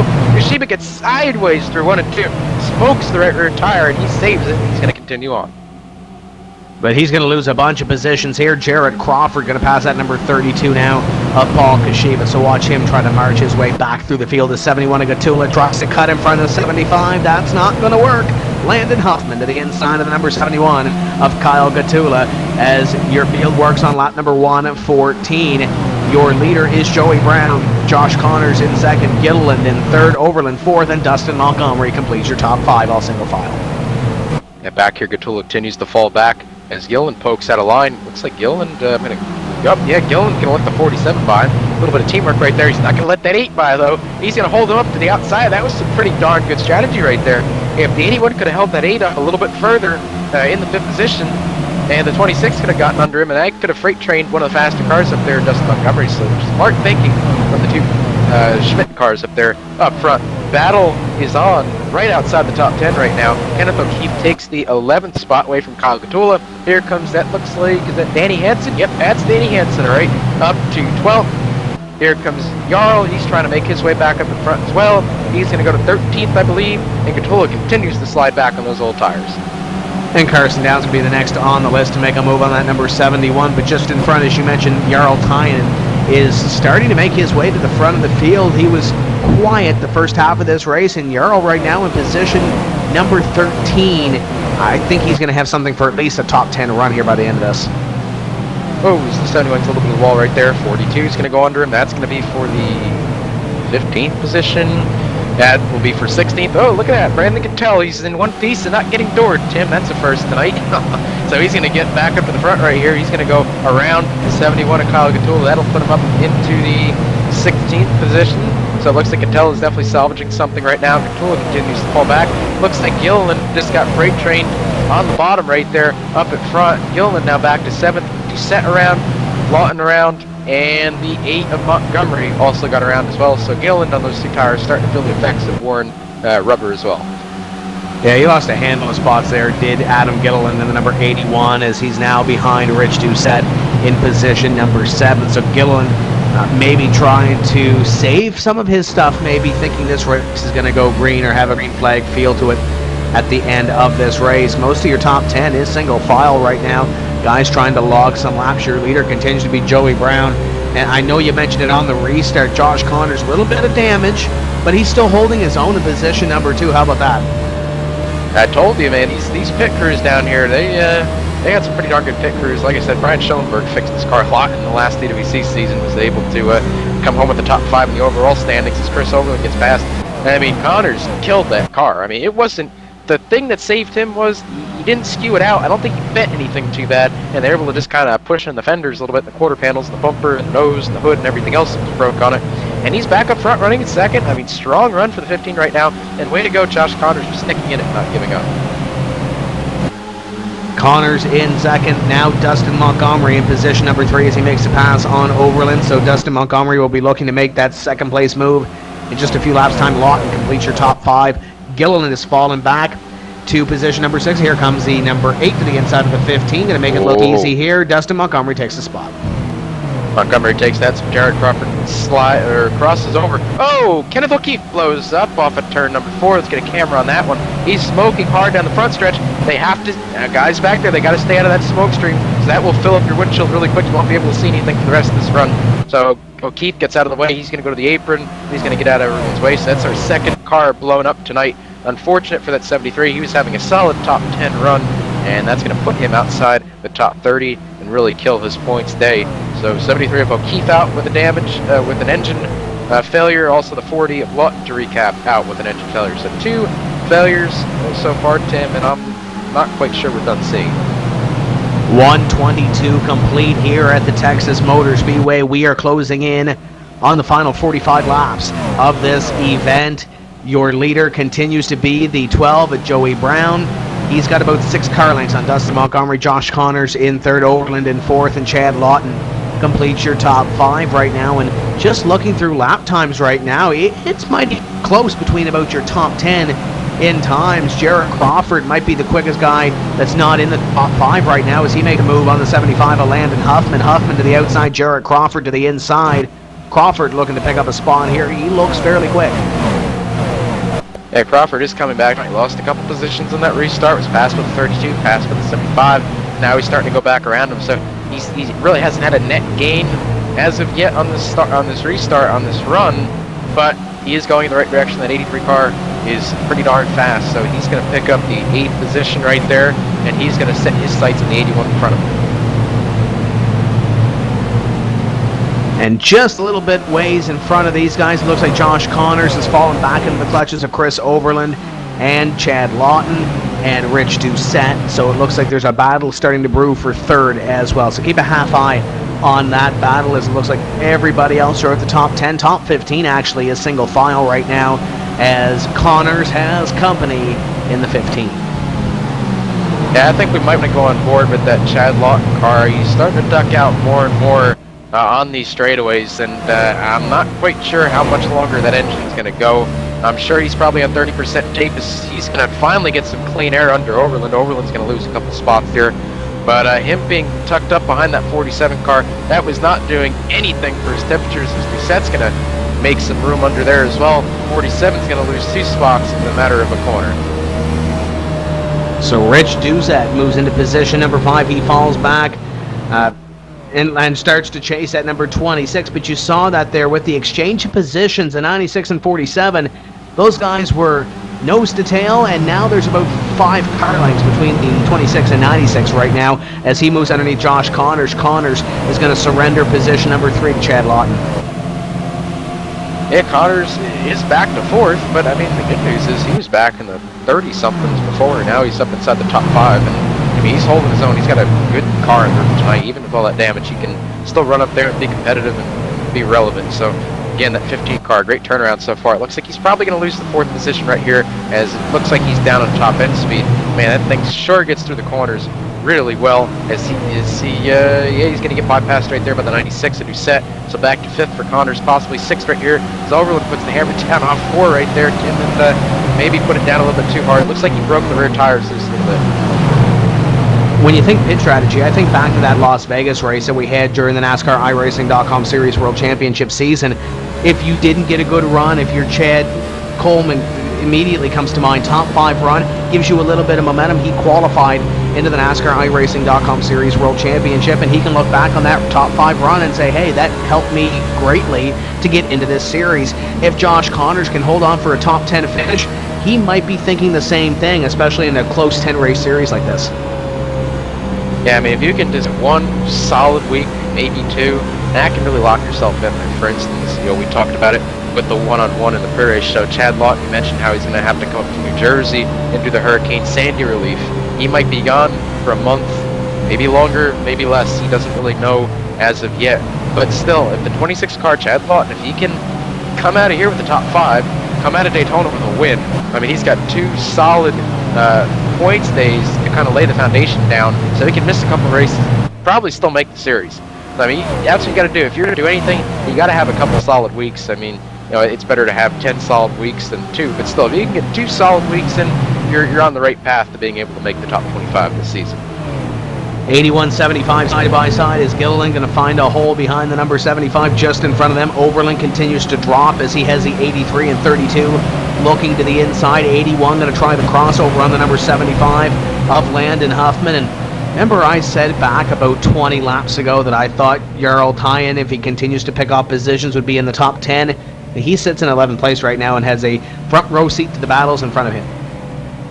Yeah, and the Pro Geek cars had a front row seat of him getting crazy sideways off of turn 2, and he goes from 11th back to 13th right there. So everything that you're all pretty much gained this run is going to go to the wayside as the 97 gets around him, the 78 gets around him.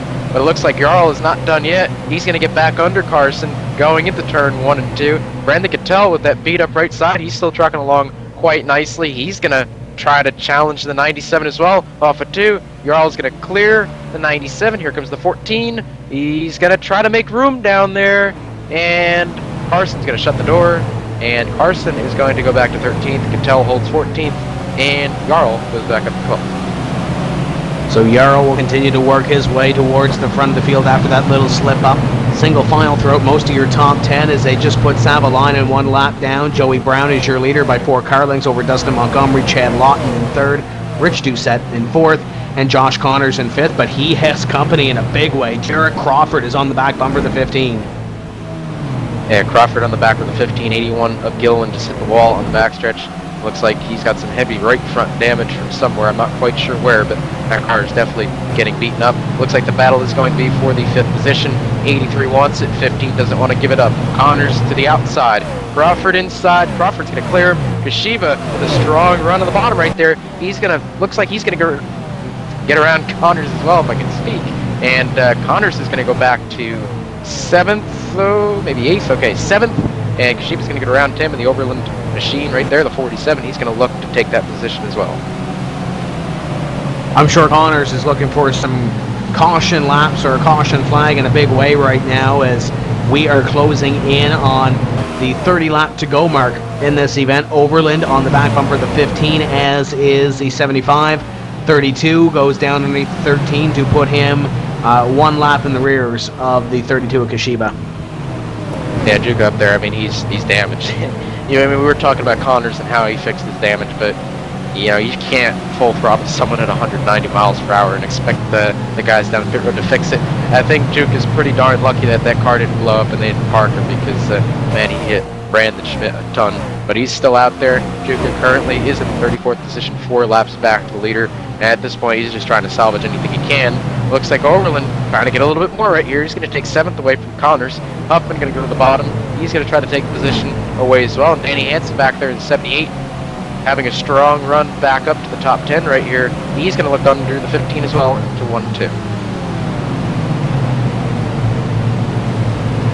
78-15 side by side. 15 gonna slide into line in front of the number 81 of Adam Gilliland. Down the back straightaway, 137 being worked on the board. Joey Brown continues to be your leader, but Dustin Montgomery in the slipstream. Montgomery looking to take away his first win in the series. He's got the 12 in front of him.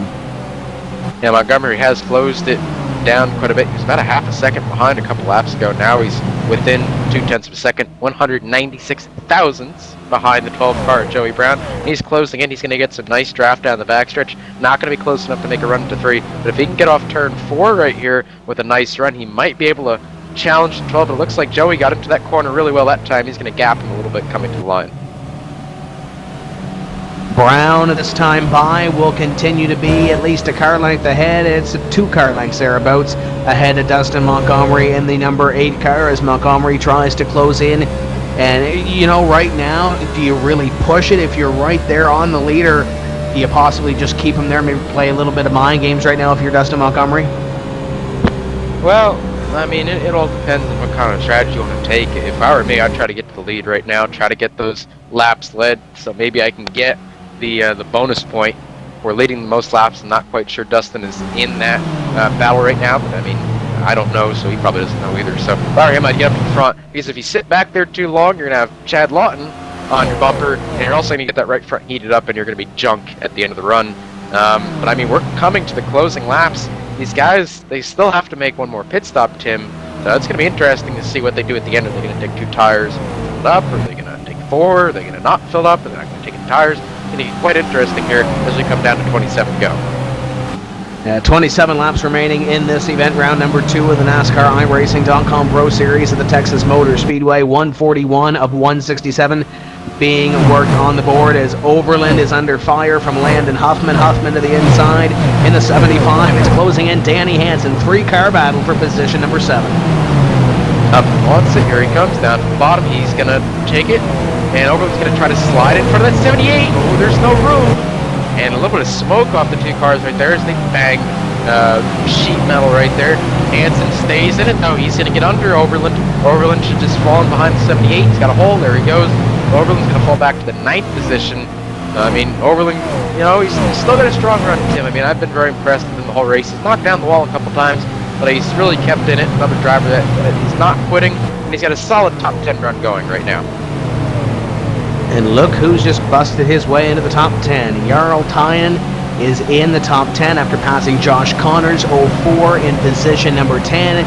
See what he has in the remaining laps of this race, all 25 of them remaining in this event. Your leader continues to be Joey Brown with Dustin Montgomery in second, Chad Lawton, Rich Doucette, Jared Crawford, your top 5. And the battle for the lead is closing, Tim. As we go back up through the 8, Dustin Montgomery, he's now about 17 hundredths of a second behind Brown, so a couple hundredths difference. As he's gonna lose a couple right there, so he's still about 2 tenths behind. The car that's closed in is Chad Lawton. Chad Lawton's found the 4th gear, and he's now caved to party, and he is closing in on these two rapidly. He's cutting in about a 10th a lap on these two. Back there, Rich Doucette, he's also coming as well. We look at lap times that last time by. 64 for Brown, 67 for Montgomery, but the two wheelman cars, 57 for Lawton, 56 for Doucette. Jared Crawford back there with the 66. The wheelman cars are coming on as the run goes on. Now, if you're Chad Lawton, you know you have to miss a few races at the end of the season. You have 4 points in front of you, 3 bonus points for winning the race, and then you have second place for that 1 point. If you're sitting there, are you thinking those 4 points could make or break my season, especially if I have to miss a few races? Or are you sitting there thinking, I'm content with third, good points tonight, possibly gets me in the top 25? Oh, he's got to get as many points as he can. You know, when you miss races, you're not in control anymore. Your destiny's out of your hands. It's into the other driver's hands. It's in pretty much fate's hands. When you're driving, you can kind of control your own destiny more. Lawton's got to get every point he can. If that means that he's got to move that 8 and the 12 out of the way and get up there and win this thing, well, darn, he better do it, because 4 points could really make or break him. I mean, I'm convinced of that. And, get all the points you can. You're not going to win the championship if you miss races. I mean, just go out there, try to get the wins. Don't be conservative. If you take a couple people off, you're going to be gone for a couple weeks, so hopefully by the time you come back, they forget about it. So if I were Lawton, I would just go hard right now, try to get around the 8, try to get around the 12, do something crazy in this last pit stop. I mean, whatever it takes to get the win, I would do it if I was Chad. Chad Lawton, 5 car lengths behind Joey Brown, Dustin Montgomery, sandwiched in between them right now in position at number 2. This time by 20 laps remaining for Joey Brown. It looks like Danny Hansen, he's going to slide up in front of Landon Huffman back there. Hansen up to 7th, so nice run by Hansen at the end of this race. Danny's coming to the front. He's going to look at Kashiba now, a little bit ahead of him. Huffman back to 8th. Overland continues on in 9th. Jarl has come and joined this race. He's going to be in 10th position, but he's right in the bumper, up 47. Carson Downs has made a rebound. He was back outside the top 15 for a while. Carson's back to 11th and closing in on this 4-car freight train as well. When you look at Danny Hansen, the one word that comes to mind is rebound. After Daytona, after a very tough race at Daytona, the Brogy Consulting Chevrolet Impala has rebounded to a top 10 run here and possibly top 10 finishes. Jarl nearly gets into the back of the number 47 of Chris Overland. Caught that out of the corner of my eye. Very close call there at 9th and 10th. It sure was. I was getting kind of excited when I saw that. I thought Overland was going to have a little bit of a problem on his hands right there. Luckily, Jarl cut up some slack and backed out of it. But I mean, we're at crunch time, Tim. We're at, I believe, when we crossed the line, 18 to go. So, I mean, these guys, they have to go. They know they have a pit stop coming up. I mean, I'm pretty sure they have a pit stop coming up, but I mean, I have been wrong before in fuel strategy. I mean, last week we were convinced that the top 5 couldn't make it, but they were going to be able to make it. So I'm not going to say anything definite. Whoa, hang on, Danny, before we get to the end here. But these guys are going for it. I mean, you're seeing more blocking, and pretty soon you're not going to see a lot of people giving any. You're going to see a lot of tape. So just have to wait and see what happens. But we're coming to 17 to go at the line right there. I'm sure JD and Dakota are crunching numbers right now, Mike, but keep in mind, Joey Brown's on a different strategy. He pitted a lot earlier than the rest of these guys here, albeit there was a few caution laps in there. But if there's anybody short or anybody close to being short, you would believe it would have to be the number 12. But we'll have to wait and see. And I was on the same strategy as you last week. I thought there was going to be guys run out. So we'll just see if they end up running out. The calculators really don't mean anything up here as Dustin Montgomery pours the pressure on the number 12 of Dustin Montgomery. 1:52 being worked on the board this time by 15 laps remaining. Yeah, 15 to go. I mean, it's getting real close. So hang on, Chad. Get off the wall. There you go. So Chad just kind of tickled the wall down the backstretch right there, Tim. That's going to be okay. Chad has really kept it clean all right, so now he can start going. And I think Chad heard me. I mean, he's pushed it hard. He closed in a couple tenths more. Now he's kind of falling back off the 8's bumper. He's going to break through that Arrow push wall once again, but he's going to be able to do it, I think. I mean, when that 12 has to come to pit road, Nate's going to have to be on his heels. Might have to throw him offline a little bit. That'll put Chad right up there. But, I mean, it's going to be interesting. There might be some guys in the back that were saving fuel this whole run. You get guys like Rob Ackley, 15.5 seconds off the lead, make that almost 16 now. Could Rob make it on fuel and have an upset? Could Brandon Bookberger make it? Could Fayash make it? I mean, the possibilities are endless right now. But, you know, for Joey Brown, like you said, Tim, he's definitely going to pit. I would expect him in within the next 5 laps or so. You can see his tires have definitely fallen off as the 8 and the 26 of Lawton. They close in really quick right now. So that 12, he's going to have to get down pit road soon. But you know what? In his situation right now, you just got to wait as long as you can, because if a caution comes out, this is Joey Brown's race. And looking back here as well, 96 of Rich Doucette, if they continue to, I don't want to say slow down a little bit, but continue this pace up in front, Doucette is closing in. He closed in a 10th that last lap. He's going to be there if he continues to close in and continues the pace he is at. So watch the 96 as well. But we've seen it before here, Mike. Catching another driver is one thing. Passing them is a whole different ballgame, especially when you're going for a NASCAR-sanctioned win in this NASCAR iRacing.com Pro Series, and you have less than about 15 to go. Yeah, we saw that at Pocono last year. No one can forget that, with Nick Ottinger coming on strong at the end, Sheehan trying to hold him off. And they ended up taking each other out. That's the last thing you want to do. And that really kind of was the whole story of Sheehan's season. But, you know, we won't go into that. That'll be time for another show. But anyway, you don't want to take each other out. Like the 8 and 12 right now, if they start racing, you know, you don't want to, take each other out. That'd be pretty bad. But, I mean, the 8 is there. The 8 is there, but you can see he's just there so much he can't get up on the 12. Dakota, what are you hearing down on pit road right now? Can they make it? Do they have to pit? I mean, what's going on? Tell you what, guys, I'm hearing about half a lap to a lap to the good, and that's from the GFR guys. So, and also a lot of the other camps around here, just half a lap to the good at least. And a whisper in our ear, JD Laird says that Joey Brown is good on fuel. Caution is out, so this might definitely help those guys that might have been a little bit close. It looks like there's a problem in turns 1 and 2. I'm looking up here at my screen. I'm going to try to play this right here and see what goes on. 04. Well, that's Jarl. Oh, Jarl. Head on into the wall. It looks like, he tried to pinch Downs right there, and, well, up the track he goes. Look, I'm going to look at that from another angle so I don't make an idiot out of myself and call it wrong, but it looks like they go side by side into turn 1. It is crunch time, like I said, a lot of take. Yeah, it looks like a little bit of net code right there off the 97 to the 04, but mostly it looked like the 04 tried to cut down just a little bit too much on that 97, and the room wasn't quite there.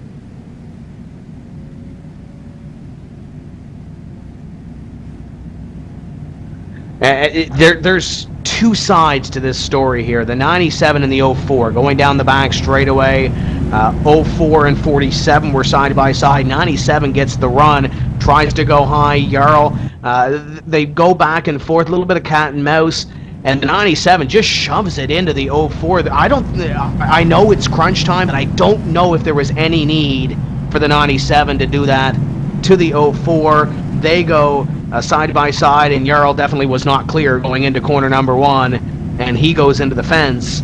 But maybe an unnecessary push from the number 97 of Carson Downs on that back straightaway and into corner number 3. Adam Gilliland is on pit road in the number 81, and I believe that is the first driver on pit road. So Gilliland will surrender position number about 16 to come down to the attention of Dakota. Yeah, guys, and I have a lot of the guys in the rear coming in, but a lot of the guys up front staying out, so I'm hearing a lot of 4-tire calls, a few 2-tire calls, mainly to top up on fuel, make sure they can make it the rest of the way, guys.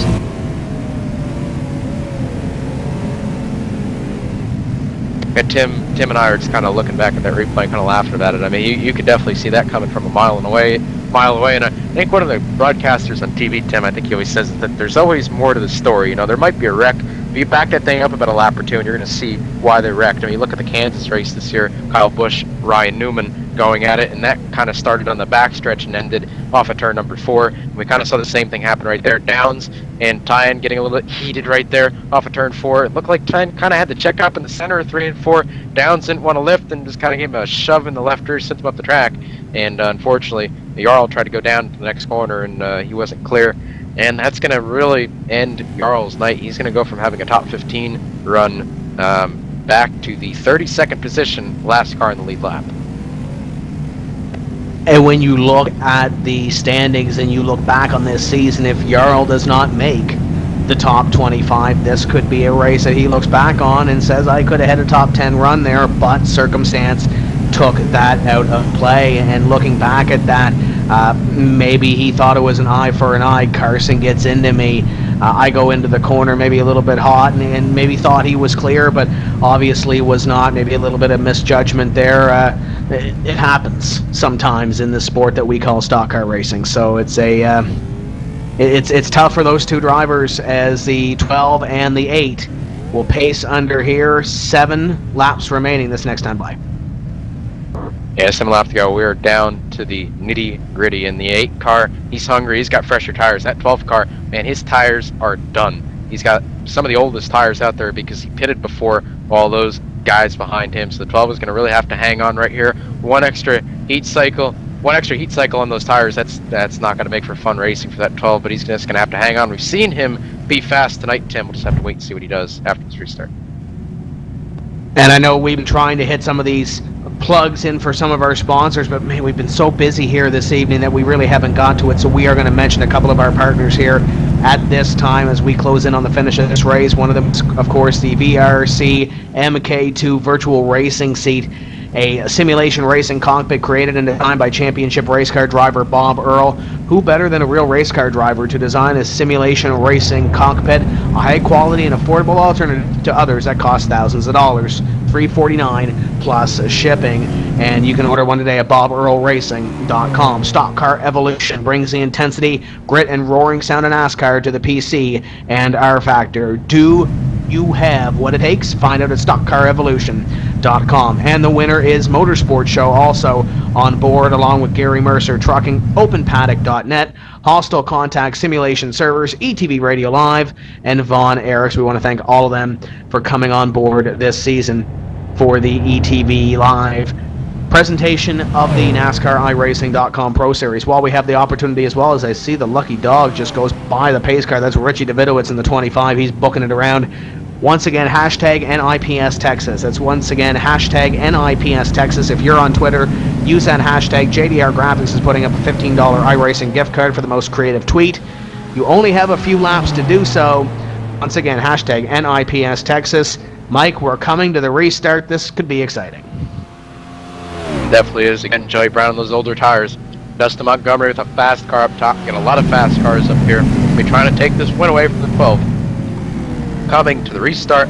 Pace car is going to make the hard left-hand corner, hopefully the last time in this race. Joey Brown puts it down. Here he comes. Oh, he spins the tires. See the ground. Oh, I go to it. Joey saves him. He's going to lose the lead. He's going to go back to 5th, 6th, 7th, 8th.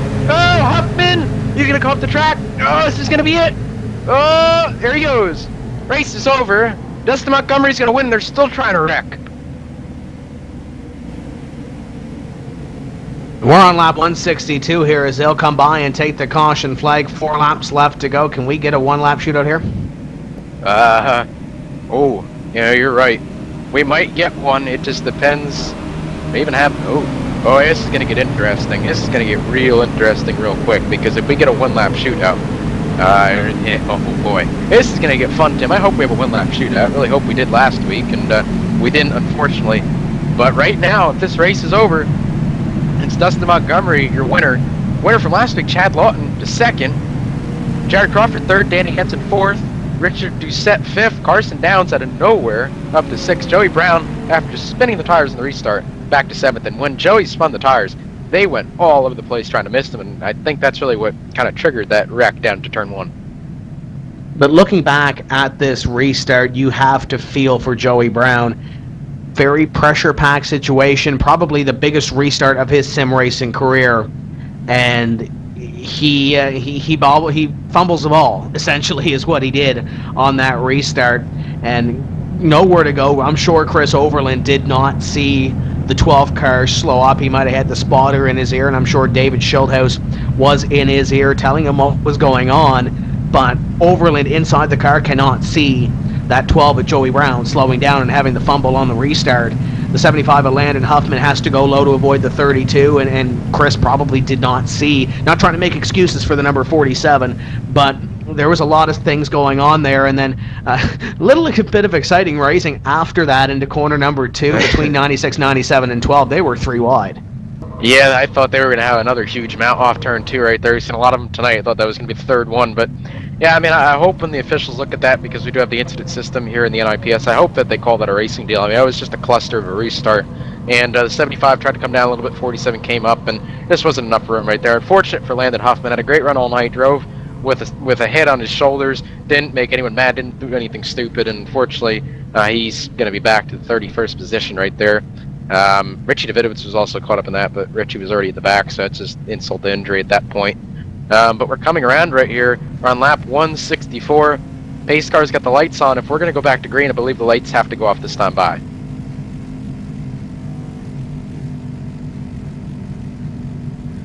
I think we can go one more lap. I believe if they do get 2 to go this time by, then we are good to go for a 1 lap dash. We'll have to double check and find out. The 8 car of Dustin Montgomery, nevertheless, great run here. The 26 of Chad Lawton. We mentioned he's not going to be able to make all these races, so the point lead is something that we look at, but really we're looking at second right now, if you want to call it a so-called champion. But really in this series, it's not as much the champion that we're concerned about. We're concerned about those top 25 that make it in, albeit Alex Warren. It's nice to call yourself a champion, but when you look at last season, yourself and Kevin King, you weren't in the top 5, really involved in that top 5 battle. You guys made it in, quietly made it in, and then really put yourself up in that Drivers' World Championship. Well, I mean, I'm going to speak for Kevin and myself here. I think if we could have gotten a couple more breaks during that Pro Series, I think we could have been right up there. I know he got into a couple accidents, not of his doing. I know I got into a lot of people's mess that season. But, you know, the good thing was we got most of our bad luck out of the way in the Pro Series and was able to have nice runs in the, in the NISWC. Kevin had some pretty crazy things go on to in the first couple of weeks in DWC, like getting wrecked out of the lead at Phoenix. I'll never forget that one. But, he had a great run. I had a great run. And you know what? Pro Series is great, like you said, but DWC is where it's at. I mean, if you're going to run good, you should probably save it, for the DWC. We had people, like you said, Alex Warren, he was great in the Pro Series. Didn't hear a peep from him in the DWC. Matt Whitten also up there, great in the Pro Series. Didn't do anything in the DWC because, well, he didn't really run the DWC. Guys like Patrick Baldwin, he was up there. A couple other guys were up there as well, and they had solid seasons as well. So Pro Series, like Kevin said in the piece that we played a little bit earlier on the race, Pro Series really isn't that indicative of what you're going to do in DWC because it's a completely different beast when you get up to that level. 1 lap shootout to determine the winner here at the Texas Motor Speedway. We talked about that last restart with Joey Brown having the restart of his sim racing career. You'd have to believe that the weight of the restart of your career has to be on Dustin Montgomery right now. Yeah. I don't, after seeing Joey Brown spin the tires, I'm nervous. I mean, my heart's really pounding right here. I don't really know what's going to happen. I haven't restarted on old tires like this here this week, so I don't really know what it's going to do. But obviously, it's treacherous. And all these guys now, they all have an extra heat cycle in their tires, which kind of makes the tires think that they're 20 laps older. So we're really going to have to baby the throttle right here. The 8 car, Dustin Montgomery, he better be on his toes. Lawton better be on his toes, and Crawford better be ready to pounce with that 8 bobbles. Pace car is going to be off for the last time tonight. No caution in the last lap. Montgomery's going to bring him down slow. He's going to get on the gas, leaves Lawton sleeping, Crawford sleeping, everyone's sleeping. 8 jumps off to a great restart right there. 1 to go. Danny Hansen down. Carson Downs is going to try to get down as well. Battle's going to be for 4th going into the corner, but Montgomery sprints away. Chad Lawton sliced the Pro Geek 78 to take position number 3. The Pro Geek cars are battling for position number 4. And here comes Lawton at position number 2 on the 83 of Jarrett Crawford. Meanwhile, up in front, it's all Dustin Montgomery. Round number 2 of the NASCAR iRacing.com Pro Series goes to the number 8 of Montgomery. 83 of Crawford comes home in second. Third belongs to Chad Lawton. Fourth is Danny Hansen, and completing your top 5 is Rich Doucette. Oh my. Good win for Dustin. Huge pile up on the straightaway right there. There's cars all over the place. John's going to get a kick out of that when he gets the plate in the slow-mo.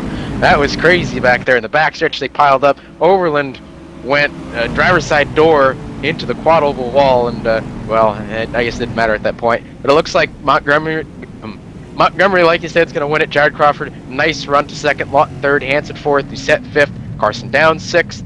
Paul Kashiva 7th, Joey Brown 8th after that disappointing restart. Brandon Cattell, after being doored a couple times and making a couple nice saves, he's back to 9th. Malone rounds out your top 10. A couple notable people from tonight. Chris Overland, we saw a lot of him. He's up to 15th. Matt Whitten, you didn't hear anything from him. He's 16th. Our buddy Josh Connors, that beat-up car, he salvages 17th. So a lot of different things going on up here. A lot of guys finishing ahead of where they ran all night. A lot of guys not getting the finish that they probably deserved. Dustin Montgomery lights it up on the front straightaway. Oh, don't hit that wall. Dustin Montgomery, your winner of round number 2. We'll talk to Montgomery. We'll talk to your top 5 in just a few moments' time. Don't go away.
Welcome back to round number 2 of the NASCAR iRacing.com Pro Series from the Texas Motor Speedway. This is the Tim's Corner Motorsports post-race show. We're going to get the thoughts and reaction from your top 5 in this second round of this 10-race series. We're going down to victory lane with Mike Conti, who has caught up with your winner, Dustin Montgomery. Yeah, indeed, I have. Dustin Montgomery had a great drive tonight. Dustin looked like he had a fast car all night. There were a little bit of pit strategy and a fast car. You're able to get up front. I just want to ask you right off the bat, how bad was traffic? I know before the race, a lot of people were talking about the aero push that they were feeling. How were you able to overcome that, and how bad really was it? Yeah, it was. It wasn't that the car got so much tighter. It just felt like you hit a wall of air.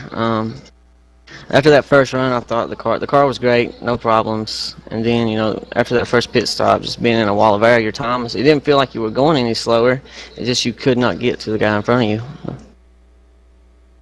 So walk us through that second to last restart with Joey Brown restarting in the first position. I believe you were on the outside. When you saw Brown spinning his tires, what was really going through your head? Was it like, okay, I got to get what I can get now? Was it, oh my God, I might win this race? Like, what went through your head on that restart? I thought I heard him go to first gear coming out of 4, and I thought there's no way he'll keep the tires on that way. I saw him spin and come up towards me, and I started looking for Chad because I know he restarted third. I just thought if I could clear him into 1, I would have it. But yeah, I did not expect that out of Joey. I mean, great race by you tonight. You're able to work the traffic, and you're able to get that last restart down. Pat, before I let you go, just give a shout out to everyone that made that setup happen this week, your team, anyone that you want to thank. I give a shout out to Willman. Man, they put so many hours in this weekend. Tyler Hudson for sponsoring me, TDH for the Pro Series. Everything works out. I hope to have him in DWC Series too. Thanks.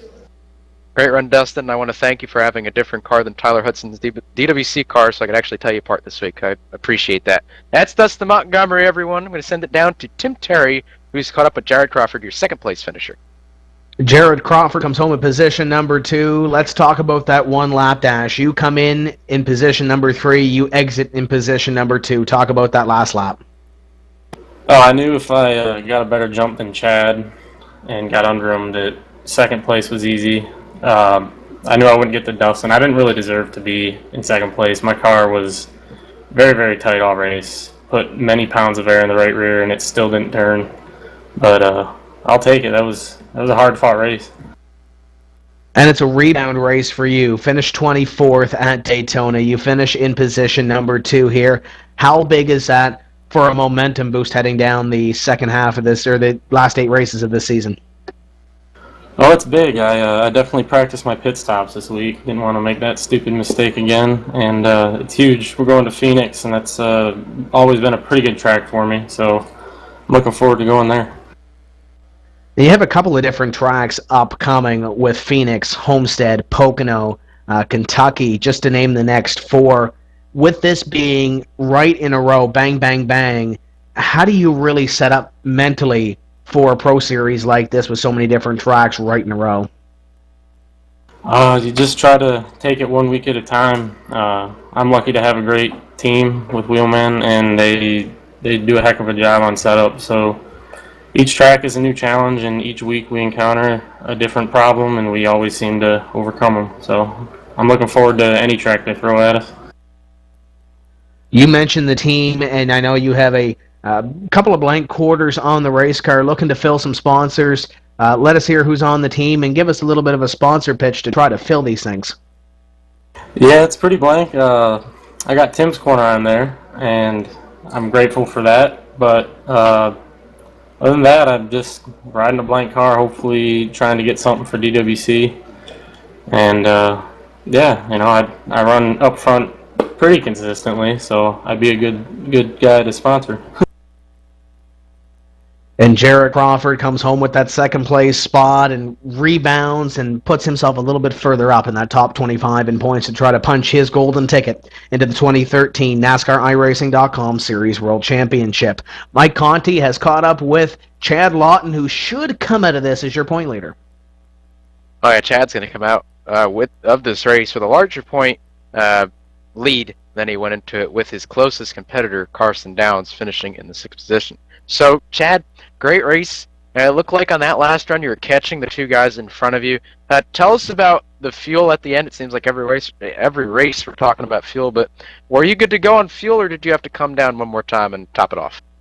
I believe that would have been 2 weeks in a row where I was good on fuel. We pitted at the perfect time, and when we came out, I just immediately started saving fuel, and I believe we were in the middle of that run. Me and Rich were talking. I think we're about 2.5 laps to the good. I could be wrong, but like it was last week, that the more laps we would have put down, I'm not sure exactly how close it would have been. So coming into the last couple laps, last like 20 laps or so, when you're gaining on the two guys in front of you, what was your plan? Were you going to kind of wait for them to maybe race each other, or were you going to try to charge up through there past the 8, past the 12, and was the car good enough to get through that wall of air that we keep hearing about? Well, all race, I felt like I had one of the strongest long run cars.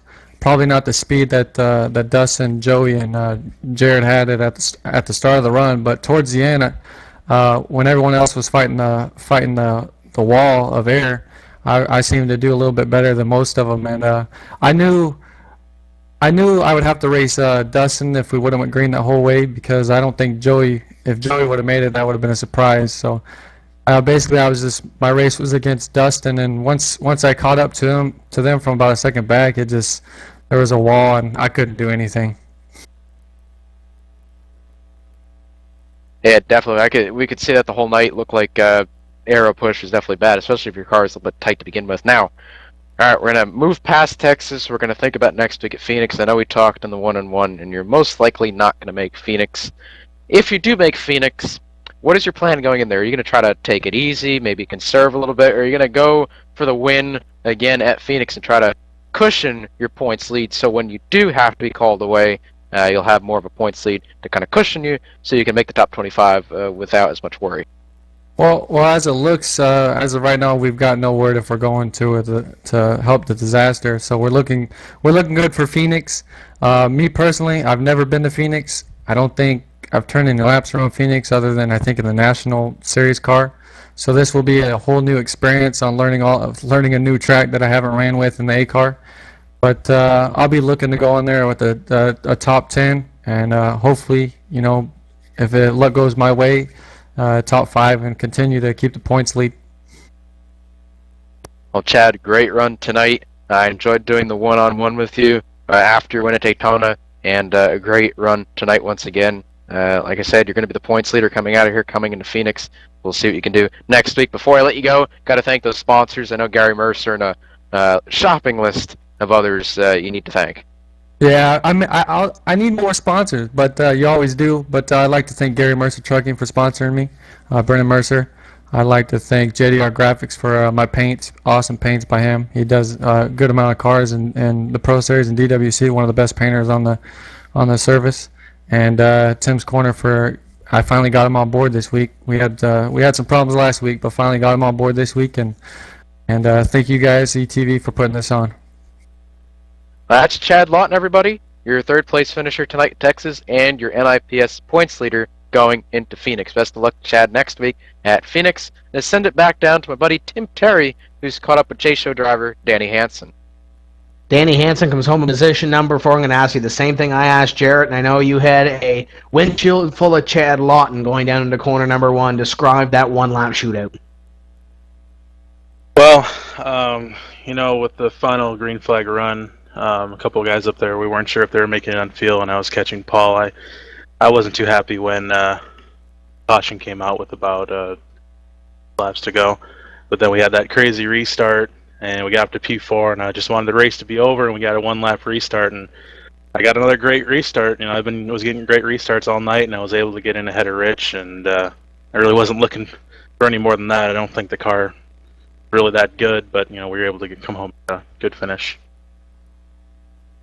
And how big is this after Daytona? You had the electrical problem early, fell out of the server early, had to rebound to get back up as many laps as you could, as many positions as you could. Now you find yourself in position number 4 at the end of this race. How big is this in the grand scheme of things?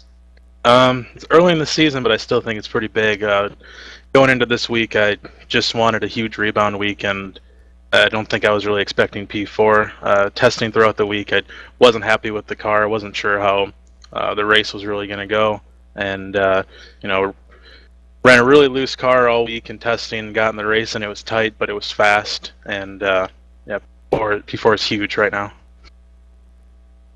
And how cool was to be up there to battle with your teammate Carson Downs for a majority of this race for the lead lap position? And I don't know if there's any team rivalry there, but you got him by a couple of positions at the end. Oh, it's awesome. We both kind of started out in the Season 3 Class A season, and it's really, really cool to see how far we came. I'm just so proud of everybody over at J Show Motorsports for all the effort that they put in to the cars each and every week, and I think they're starting to show off. Phoenix next week. What do you got for the boys there? Can we get a checkered flag? Jayla's pretty good at making those short track setups. I wouldn't put it past us. And I know you got some sponsors on your race car and on your race team. Who makes it happen for you each week?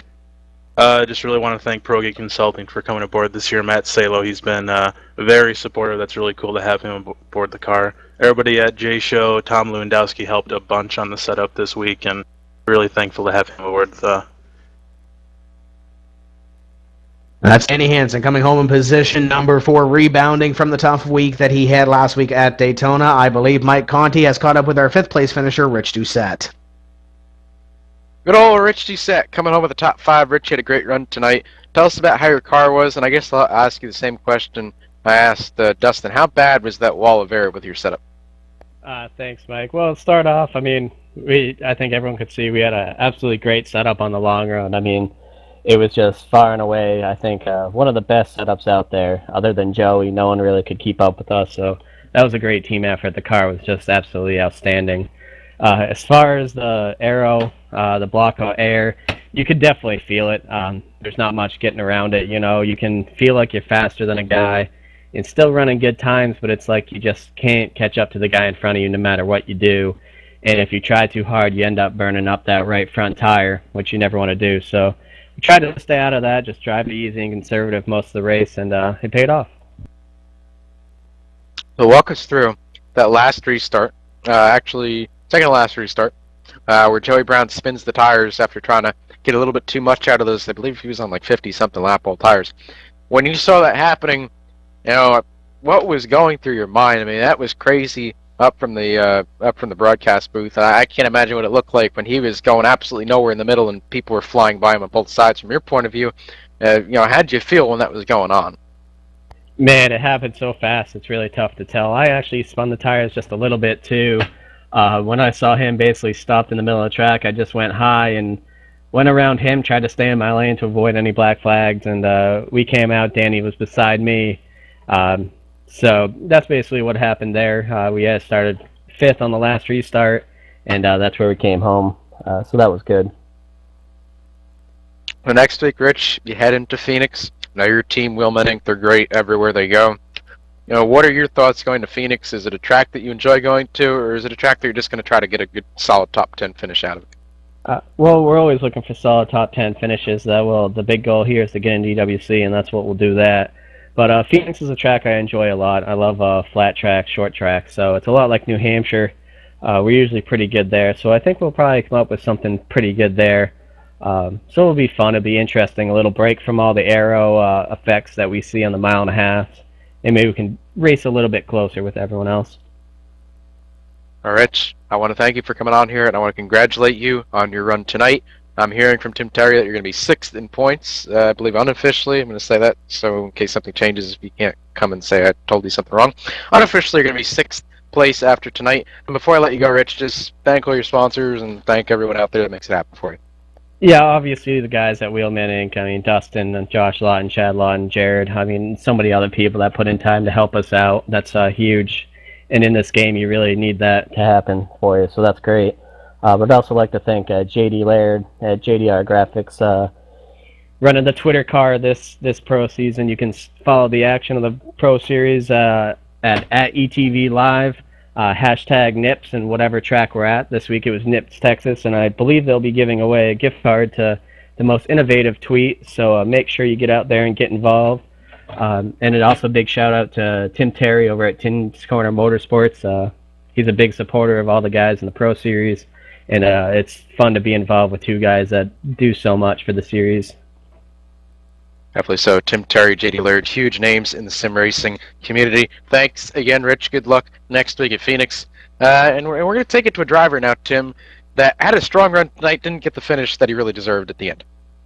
And we should mention as well, before we go any further, I think J.D. Laird has caught the funnel cake stand or something in the infield here, so we will have the winner of the most innovative tweet, as Rich mentioned, after the race, follow at JDR Graphics. He'll have our winner at JDR Graphics, so make sure you follow him after the race, and as soon as he finishes his funnel cake, he'll be doing some tweeting. Chris Overland, how you doing? Well, I'm a little bit sore, but kind of numbed by the run I had today. I mean, we ran 166 and 7/8 good laps tonight, and that's nothing to be ashamed of. First time leading the field in pro race. I'm absolutely ecstatic.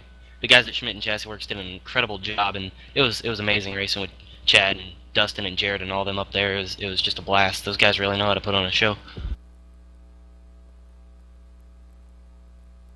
And looks like fifth place in the points here, Chris. What's it's got to be looking good, especially after that wreck here on the front straightaway.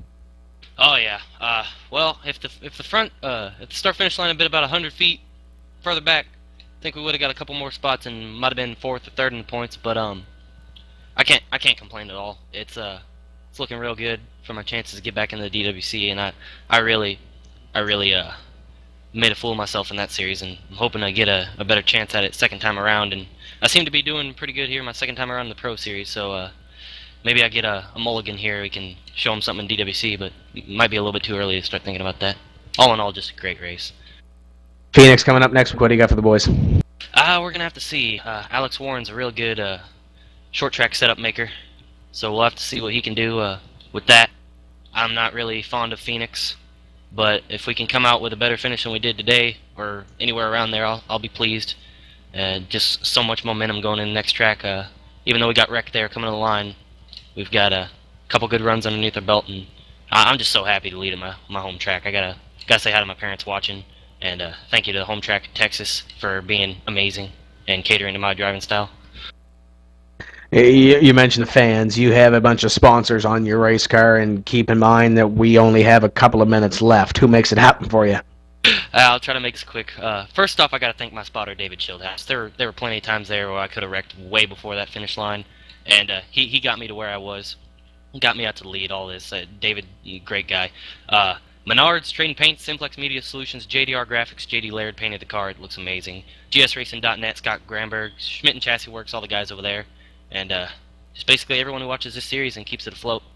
Wouldn't be anything without them. There's Chris Overland. And you, Tim?